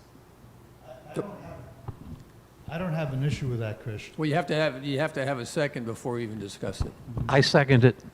Okay, we have a first and second, and now we have open discussion. So I just have a question. There's no dollars attached to that. There's money for all of these items already in the budget. Well, you have cart fees in the budget. Yes. So is the plan to balance it, to remain revenue neutral to what's there now, as opposed to increasing or decreasing it? So generally, when you have trial fees, okay, generally what happens is you want to attract people to buy the trail fee. They're going to look at the number of rounds they play and say, is it worth enough for me to buy the trail fee or not? Okay? So what happens is whenever you offer, as I'm using example as a trail fee, there will be some small reduction in the revenue coming in, because after certain rounds, they're getting those play, where they play for the rest of the rounds is free because they paid a trail fee for the year, and they can play as many rounds as they want. Depends on how we set it up. So there'll always be a small reduction because that's the benefit that person is achieving by paying it for the upfront. Okay? So if we don't build those into the budget, at least at some estimate level, we can do all the work and then we'll be outside the scope of the budget at that stage to put any of them in. So I guess So- the question is, what's outside of the scope, the dollars or the items? It's the dollars. It's the dollars that will be outside the scope because the items were not even budgeted, both are outside the scope. So Chris, Let me- go ahead. So I was just going to ask Chris, do you have a dollar figure in mind? Sandy, right now I do not, because I have not done enough work on trail fees and private cards to get that understanding. I have an understanding for sure what the cart fee discounts should be. I have an understanding. But you are right on. I think you may have a great point that we need to look at all three together. So I'm willing to work with somebody to quickly say, and it'll be a best estimate as I call it. But what I would call it is a knowledgeable basis goes in to determine the estimate. It's not a number that we pull out of the air. It's a knowledgeable basis that's put in so that when we do the additional work and have the real numbers, we can say, yes, hey, can we do, if I can't do all three, can I do at least two of the three? Because I can do it in the budget basis, it's there. Or maybe I will do all the three. I don't know. But I think if we don't have it, we do all the work and then you have to wait for the next budget to be able to put them in. That's all I'm bringing forward before the board. I just want to say, that I think it's the best thing we can do to give all the golf members their options on what they can do off of the $26. I mean, it just seems to be the smartest thing to do. If you go in with 4 different options on what you can do, and you knock one off, you still have 3 So, to move forward and make it great for everybody. so Jim, we're not at a point. No, so- I'm not- so- I'm not. No, I know. But the recommendation is that we have a task team look at this. And it would be a comprehensive look at what other clubs are offering in terms of trail fees, personal cart fees, or any sort of discount program. We might come back with no changes to the current program that we have right now. I don't know that we're at a place where we could say, this is what it's going to be. We could do a quick look and do, a quick analysis, but to say that we're going to offer a personal cart trail fee, to say that we're going to offer a trail fee, there's still some insights we need to gather, and we haven't done due diligence on those programs looking at other clubs and what the impact is, because one of the things that we're also trying to do is we're also trying to protect the course. And so if we put out a trail fee, for example, does that drive up rounds? So that's the kind of discussion and analysis that we need, which is why I've been talking to ICON about putting together a small task team, a couple people along with someone from ICON, likely Aaron, to take a deeper dive into this information gathering so that we can make an informed decision. Which is what I agree with, absolutely. Okay. I think it's a good point. Got a couple of questions. First of all, in this task force time frame, because I know where Chris Rockstar's going. So what do you think that's going to take? I think we could have it done for sure by the end of the year. I mean, if not sooner. I don't think it'll take a significant amount of time if we have somebody totally focused on doing this analysis and getting the comps. Is it based on the fact that we're going to commit to get that study done sometime between now and the end of the year, would it make sense to have a quick analysis in regards to a estimated impact that will be available between now and the time we have the final budget? So we have that flexibility built in from a dollar standpoint. Now, it's going to be an estimate, and it may be not exactly what it could be, or it may not be used at all. Depends on the study. But from a budgetary purpose, is it reasonable to try to estimate something for the end before we close the budget out? Could I just, I think there's a base presumption here, Chris, just to repeat, is your baseline assumption would be the current state, current golf rates, no trail fees, et cetera. That's almost like the ceiling. So the question, Microphone. sorry. So I think what Krish is really saying is, if you plan for the budget right now with that ceiling, then you're setting the levels that's up for discussion at a somewhat, we think, higher rate. What he's proposing is if you can make an estimate that is best guess estimate, somewhat lower, that's probably a more realistic budget planning number. It's open to all the discussion that Zandy just went through, the details of the structure and so forth. But I think it's just a better planning assumption than the current sort of high level. But it requires a fundamental agreement that we're really looking to reduce the overall contribution because of the discount structure that's being looked at.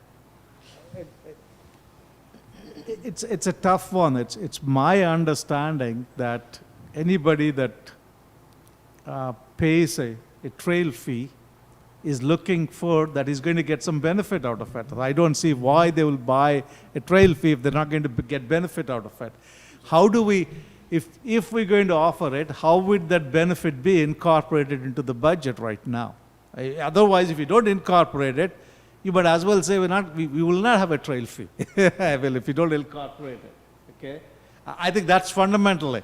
And all I'm saying is, we may not be perfect at projecting it. Okay, as an example, let's say we project it and we find, gee, we projected wrongly, and we find we want to offer trail fee, and we say, sorry, in this case we projected wrongly in the budget. The first 30 people for this year will get the trail fee because that's what we projected. If that's what we need to do, as an example, I mean, we're not going to go there.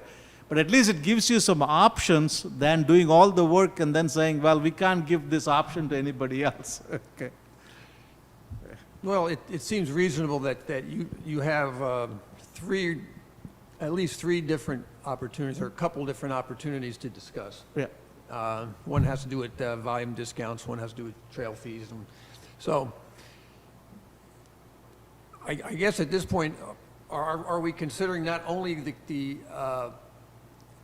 options, but also agreeing between now and the time we have the final budget to come up with an estimated amount that may or may not be used? I guess that's what,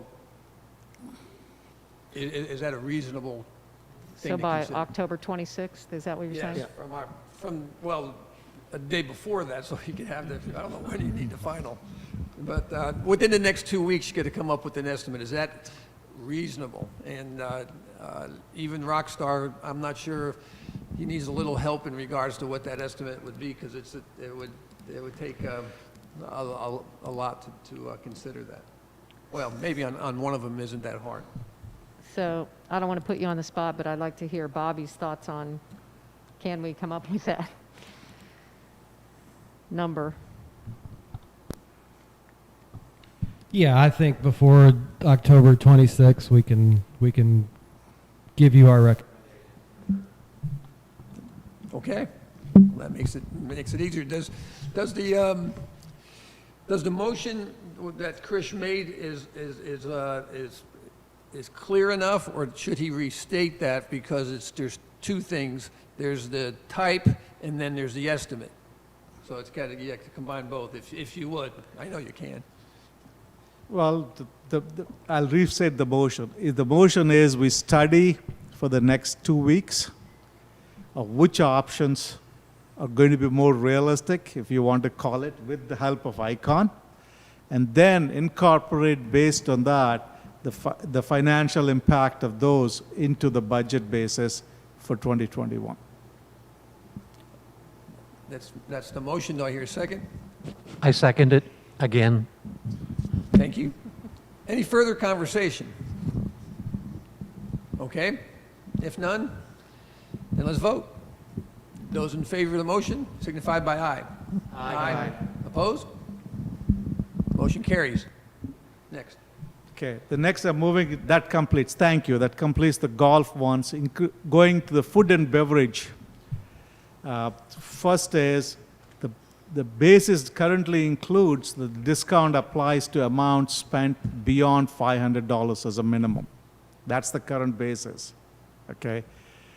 The alternate being offered as a motion is to increase, I'm going to make only one motion here, to increase the F&B minimum to 700 from the 500.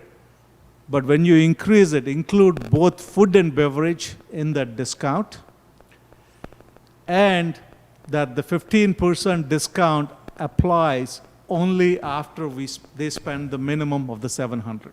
That's the motion. So that impact is about a $50,000 improvement on the bottom line of F&B, of food and beverage. I second it. We have a first and second.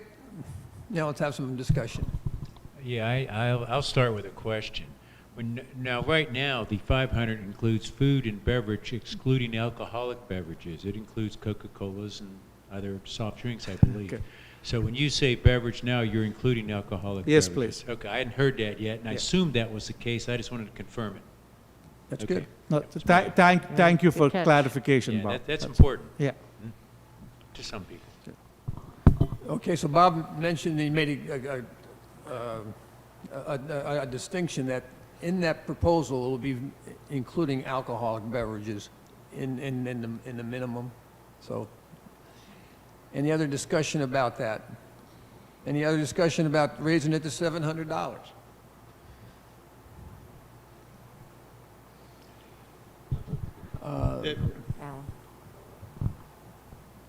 Personally, I have no issue with raising it to 700.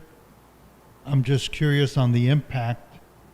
I know there were a lot of people, there have been several feedback about people not being able to use their minimum, carrying it forward, and whatever else. And I'm just curious, are we increasing a potential dissatisfaction issue?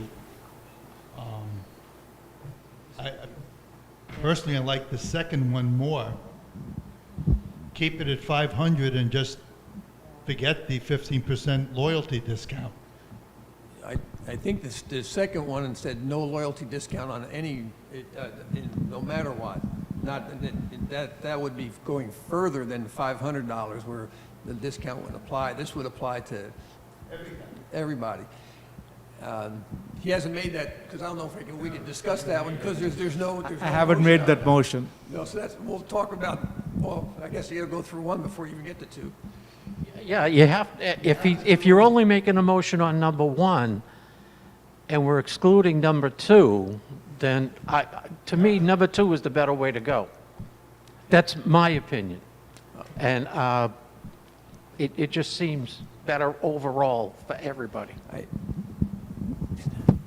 All right, well, Somebody asked a question about sort of essentially a price level impact, by taking away a discount. The second proposal kind of does that, right? So even though the minimum stays the same, effectively from today's structure, you're taking away, you're raising prices. I'm more concerned about that than the idea of, a $200 additional minimum, which, if you're participating at a reasonable rate, you're going to use that minimum.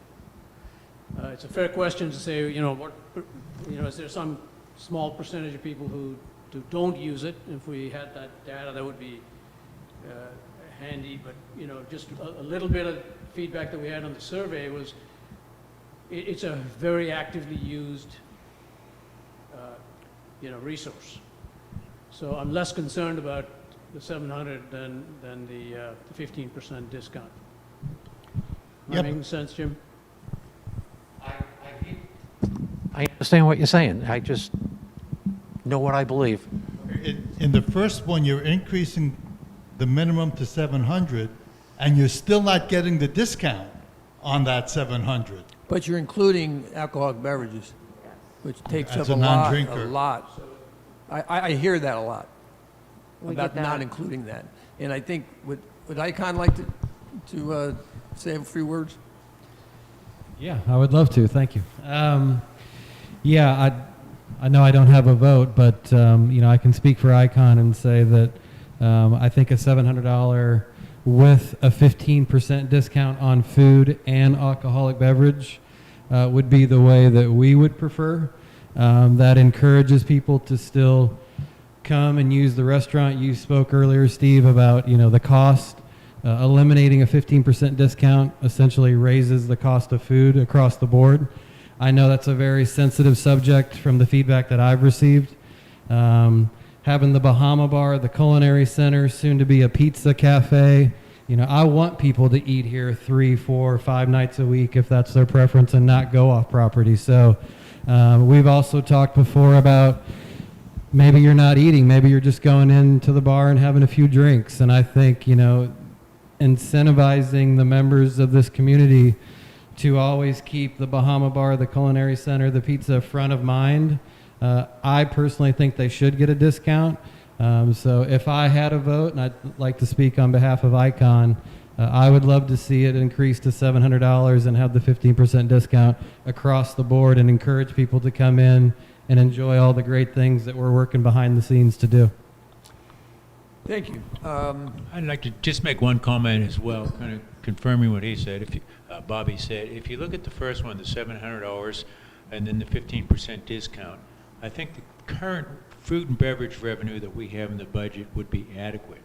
If you take the second one, which is essentially a 15% increase across the board, once people reach their 500, I think as Bobby was alluding to, you're probably not going to get the same revenue stream anymore.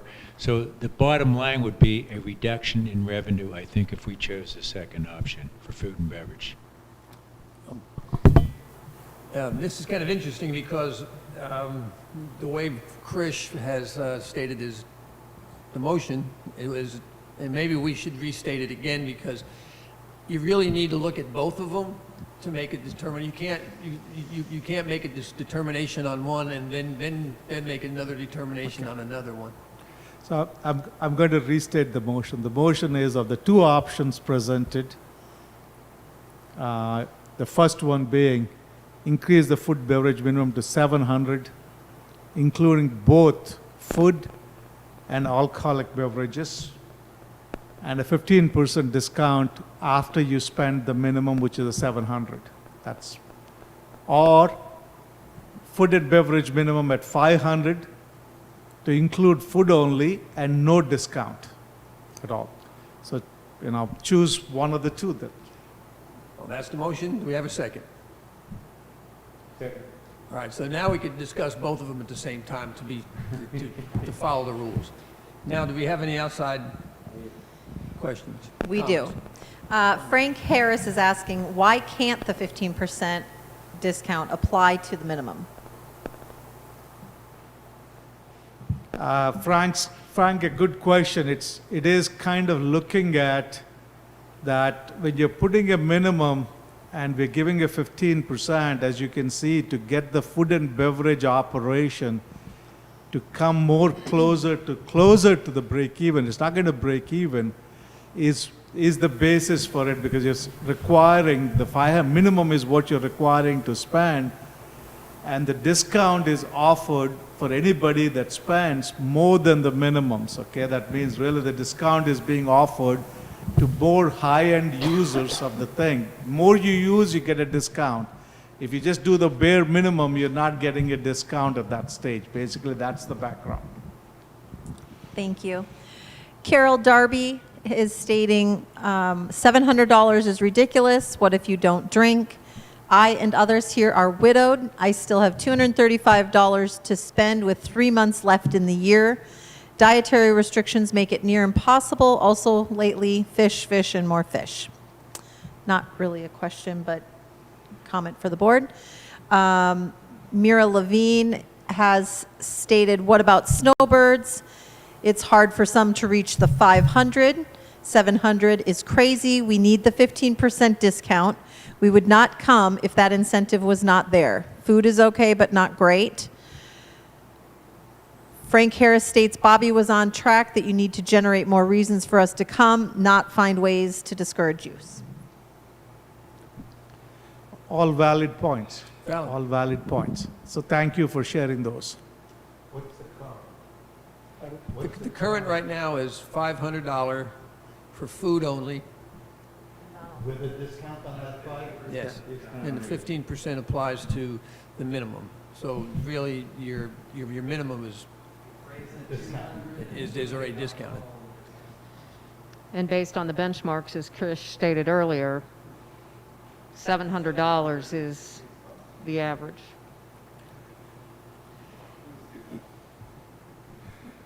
You know, I'll just state, my opinion is that if our food and beverage operation is able to attract and keep, as Bobby says, our community to think of us first, then how much you have for a minimum takes care of itself, because people are generating interest, and it's going to be way more than that. To manufacturing increases for minimums, personal opinion is that it means that we're trying to get more dollars and not being able to attract as much, because you raised your minimum because it seems like you have to raise your minimum. So there's a reason why you have to make, my only thought process is why you're raising your minimum. But I have an issue with the discount, because then your minimum isn't $500 anyway. It's never been $500 as long as you pay the discount. And benchmarks from other communities are higher than ours. Not to say we have to go by that. It's just that's some of the things those are benchmarks, and then you have to pay attention to some of that. Anybody else? I've always looked at the culinary center, we're paying for it one way or the other. If we don't go and use it, and it doesn't generate the revenue, all it means is that the deficit's going to be greater. It's just going to end up in our fees going up. So one way or the other, we pay for it. So there's no question about that. I think people should be eating there, if nothing else, just to support the community. I mean, it might not be the best food. Hopefully it'll get better. It has gotten better. Maybe that wasn't worded right. Point is, the food has been improving. I like it. And I think it's incumbent on us to support it.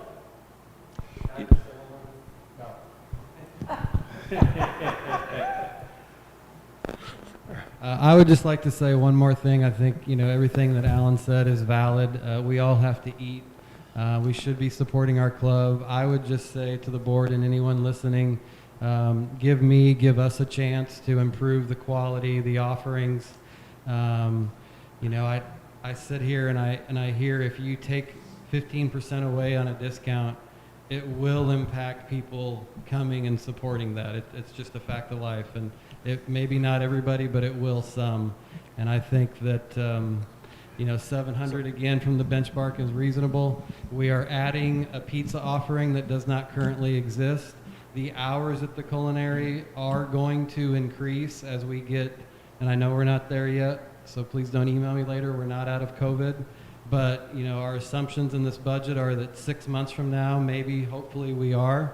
And that's only going to increase the happy hours and all the things that I've heard about that have been so good. So I would just like to say one last thing, and I won't talk anymore. I think the 15% discount should be valid. You should have a discount at your club. I think what you said, Alan, you should support your club, whether it's a food and beverage minimum, whether it's an assessment. I know everyone doesn't drink alcohol, but there's a lot that do, and that will only encourage them to support our club and support our bars and not go off property. So that would be my last comment. Steve, I would like to restate the proposal. I want to, okay, but I think that we got to get around this thing. Yes. I know there's strong views on that, so I understand that. So the motion I'm going to make is the current 15% loyalty discount applies with the $500 minimum that includes both food and alcoholic beverages. just let's go on with it. And then if we have to increase it, then we'll increase it next time. But the motion is keep it at the budget basis right now. It seems to be there are a number of people that have tough time. And, this time of, in terms of getting to 700, if that's the case, let's give it one more year. And as you said, if the food quality improves and people are coming in, then it might be a lot easier to raise it to 700. As I know you might disagree with me on that, but So let me restate that Yeah. before here a second. Your motion is to keep the minimum at $500 with the inclusive of the discount, but also expand it to alcoholic beverage. alcoholic beverages and Okay. see if we can attract the crowd, actually. That's- Let's see if actually the revenue starts to go up. If revenue starts to go up and people feel comfortable, then they'll be more comfortable to go to 700 next time. Okay, I think we know what the motion is. Do we have a second? I can second that. All right, do we have any discussion? It appears, I just want to say one thing. I've had a little bit of experience in food and beverage and working in restaurants. You get 1,200 homes here. Not everybody's going to like the food. It's going to happen. I don't care where you are. I've been to 5-star restaurants where people have walked in and said, that's terrible food. It's just the way it is. And restaurants don't make a lot of money. And correct me if I'm wrong, Bobby, but I think it's like 50% of the restaurants that start business this year, or better, I won't say this year's a bad year, but any year, never make it beyond 6 to 9 months. Yep, you're absolutely right. Even the last one I read was a little over 50%. And to your point, taste and food is subjective. So thank Right. you for bringing that up. So I just want to say that you're not going to make everybody happy. well, we're hoping, I understand that. Thank you very much, and I think Bobby's got his marching orders to try to make as many people as happy as we possibly can, because that enhances our experience. So- What, Go ahead. No. I was just going to ask if we could have some other proposal to consider, which would be to increase the minimum to $700, including food and beverage, and apply the 15% discount. I think you have to vote on this one first. And All then right, if we're it doesn't gonna- pass, then you can make a new motion. we already have this one motion, Okay. Yeah, you have to vote on this one first before. so we had a first and second, and Excuse me, Steve. I know that they were restated, but Chris should probably retract the prior two motions to replace with this third motion. And then we'll vote on it, and then if it doesn't pass, we would go to another motion. right. thank you, Tessa. I retract the first two motions and place on the table the third motion that I made. All right, do we have a second? Oh, can he say it again, please? He doesn't need a motion for the. Okay, so Okay, second. it's already been second. I don't think there's any further discussion about this particular motion. So let's vote. Those all in favor, say aye. Aye. Opposed? No. Majority? Motion passes. So what we've done now is, actually, this is an incentive for the community. And Bobby, here you go. Yeah, thank you. That's all I could ask for, right? And Chris, you said it really well. Let's put our money where our mouth is, and next year, hopefully a $700 or $200 increase will be an easy sell because everybody's going to be enjoying the offering. So thank you guys for doing that. Right. Okay. Okay, the next motion, I'm just going to make it both for HOA common areas and also single-family homes because of the same motion, is that you allow the budget basis to be changed based on common area landscaping contractors, contract when the bid is completed on October 13th. Whatever the final numbers are, that we don't have to come back before the board, that we can incorporate them into it. That's the motion. Motion is to incorporate the finalized numbers. Once the contract bid evaluation is complete, whoever we select, those numbers will be put into the budget. Second. Have a second? Any discussion about that? If no discussion, let's vote. All those in favor signify aye. Aye. Opposed? Motion passes. The next one is, at the end of the meeting on the October 13th, the motion is that the board evaluate the feedback based on the mulch discussion and give a direction on what should be put in, if it's anything other than what is already in the budget basis. Second motion. Okay. Any discussion?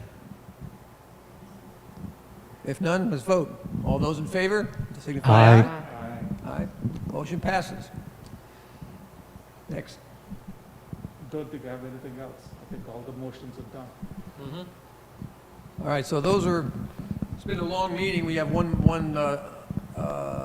piece of business that we haven't, that we need to talk about. It shouldn't take too long, but in regards to the budget, I hope folks have seen that we've been through a pretty exhausted process, that we have a new name for a director. I don't know if it's Rockstar or what is it? What's the other one? Dynamo. So we'll have to change his card. And all kidding aside, it's a lot of work. We still have things to do. I will strongly encourage you all to join us on the 13th for the landscape. I think it's going to be very informative and an opportunity to really understand what the scope is going to be, what the RFP process has gone through, and actually hear and visit with contractors who are making a presentation to be our landscape contractor. So with that, let's get to the next subject. Old business is a acoustic project in phase 2 discussion. So, Sandra, you want to, or you want me to start? No, I will start. Well, you gotta get a. I make a motion for the board to approve Phase 2 of the acoustics in the Culinary Center. Do we hear a second? Second. All right, let's have a discussion. So, who wants to start first? So we had agreed that we were going to move forward once we got a expert in here to do a sound study. Correct. Is that not going to happen now? I think I'd let Sandy answer that. So we have a resident expert in the community. His background was in industrial hearing conservation, and he's been very close to the acoustical issues since Taylor Morrison started building the Culinary Center. And he has inspected the work that has been done, and he does not see the need for us to go ahead and complete that sound study and spend the additional money. He feels comfortable that we're getting the noise reduction that we're looking for from phase 1, and he recommends that we save the money and not do the sound study. So that would mean the motion should actually be to rescind what we agreed to previously in this motion. In other words, the motion should be something of the effect, I make a motion that we move forward on the acoustic plan after phase 1 into phase 2, 3, 4, and 5, and no longer require the study. No, let me comment on that, Jim. I had some discussions with who Sandy's talking about is Bill Wolf, and he's I like to call him the expert. He calls himself, I only say pseudo-expert. He and Roger Carpenter, in the last 24 hours, I've had extensive conversations with him on how we arrived here. And it all started when we had a consultant called Duggar come in and do an evaluation of the Culinary Center. And what they do is measure I'm telling you this because I'm only 24 hours knowledge of this. So my knowledge doesn't go much deeper than what those two individuals told me. But anyway, there's a reverberation time. In an ideal world, you'd get that down between 0.6 and 0.8 seconds. All right, now based on that, Duggar said, okay, to do that, you need X square feet of acoustic absorption in the walls and ceiling. Now, we chose to do a little bit less than that for aesthetic reasons and cost reasons. So we roughly put 80% in the walls and 80% in the ceilings of what they recommended. Now, to have somebody come back, which would be Duggar's again, and do an evaluation and give us a number on the reverberation time would cost about $4,000 or $5,000. According to both of them, that was not money well spent at all. Because, I mean, myself and I assume everyone else on the board has already been into that bar to see, the results are astonishing, okay? They're excellent results. Do we want to spend $5,000 to have somebody come in and say, yes, your results are excellent? Now, the other question comes in, if they originally recommended 0.6 to 0.8 as seconds for the reverberation time, if we come in to 0.9 or 1.0, what does that mean? We wouldn't do anything different. We'd still go ahead with phase 2. Whatever the results are of this test, we're going to go forward with phase 2. And if we don't, as Bobby rightly pointed out as recently as yesterday, once we lose these guys, we're out of the queue. We don't know when we may get them back, and so we're going to be doing this stuff during the high season. Now, if we choose, and even then, I don't know that it's the right thing, and I'll stay with the motion as is, if we approve to move ahead with phase 2 as soon as phase 1 is done, we can come back and have this company, Duggar's consultants, come in and do this test, although according to our experts, there's no value to be gained from it.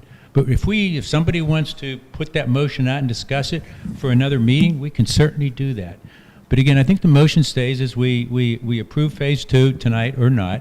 And I don't think we're rescinding anything, because when we agreed last time, we said it would be based on an evaluation of what happened in phase 1, I think was the wording we used. And there has been an evaluation. And it may not be quantitative, but it's certainly qualitative. I just want to say I am not disagreeing with what you're doing. I am saying the board voted to do something, and per law, we are supposed to do that. If we're not going to do that, we have to pull that back out, if I'm not mistaken. Okay. I mean, we agreed to do a study that was going to cost us X amount of dollars. If we decide not to do that, I believe we would have to pull that back out of it, because at some point in time, someone can come back and say, why didn't you do the study that you said you were going to do? I believe we should, and I'm not the lawyer or anything like that, but I do know that we voted for something, we'd have to pull that back. We just can't override what we already said, I believe. We're going to defer to Tessa for a second, but I just want to let the community know, those who are still listening, and you'll pick this up later. Phase 2 is the dining area. So you have the entire bar area is phase 1. Phase 2 is the entire dining area. So that's what phase 2 is for those folks who are saying, well, okay, what's phase 2? So I just wanted to make sure you knew what that was. Well, I would say at this point, you made a prior motion in a previous meeting, but now you're making a motion to just proceed without that study. This motion, as long as we, I think, just state that and forgo that study, accomplishes that. So I think that, just adding those two words to forgo the study will take care of that. So I guess I would ask Bob if you are willing to retract and restate your motion. Absolutely. And just as background also, the phase 1 was 61,800, and phase 2 will be 63,500.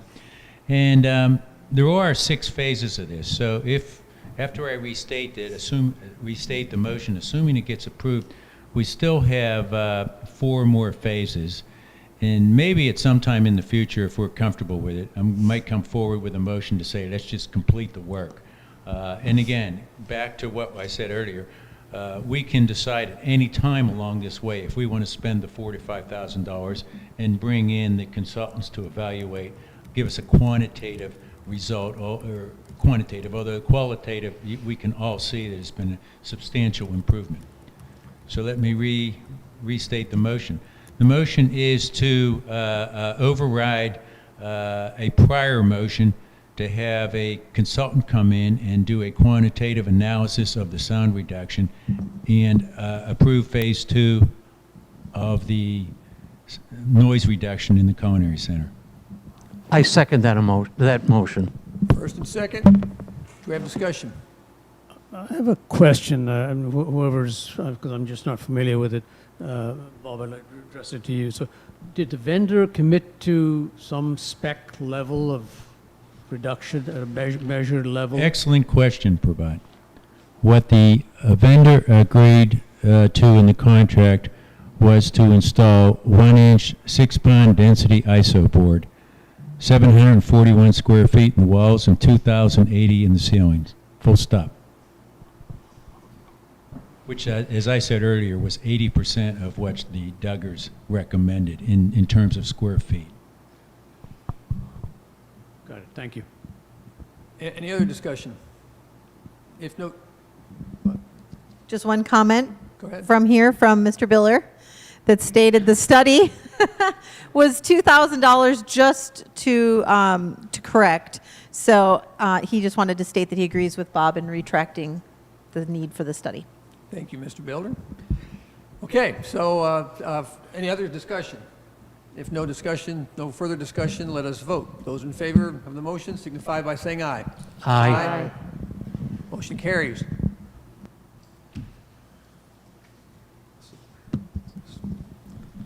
I make a motion, we adjourn. Does anybody want to let's restate look. that motion?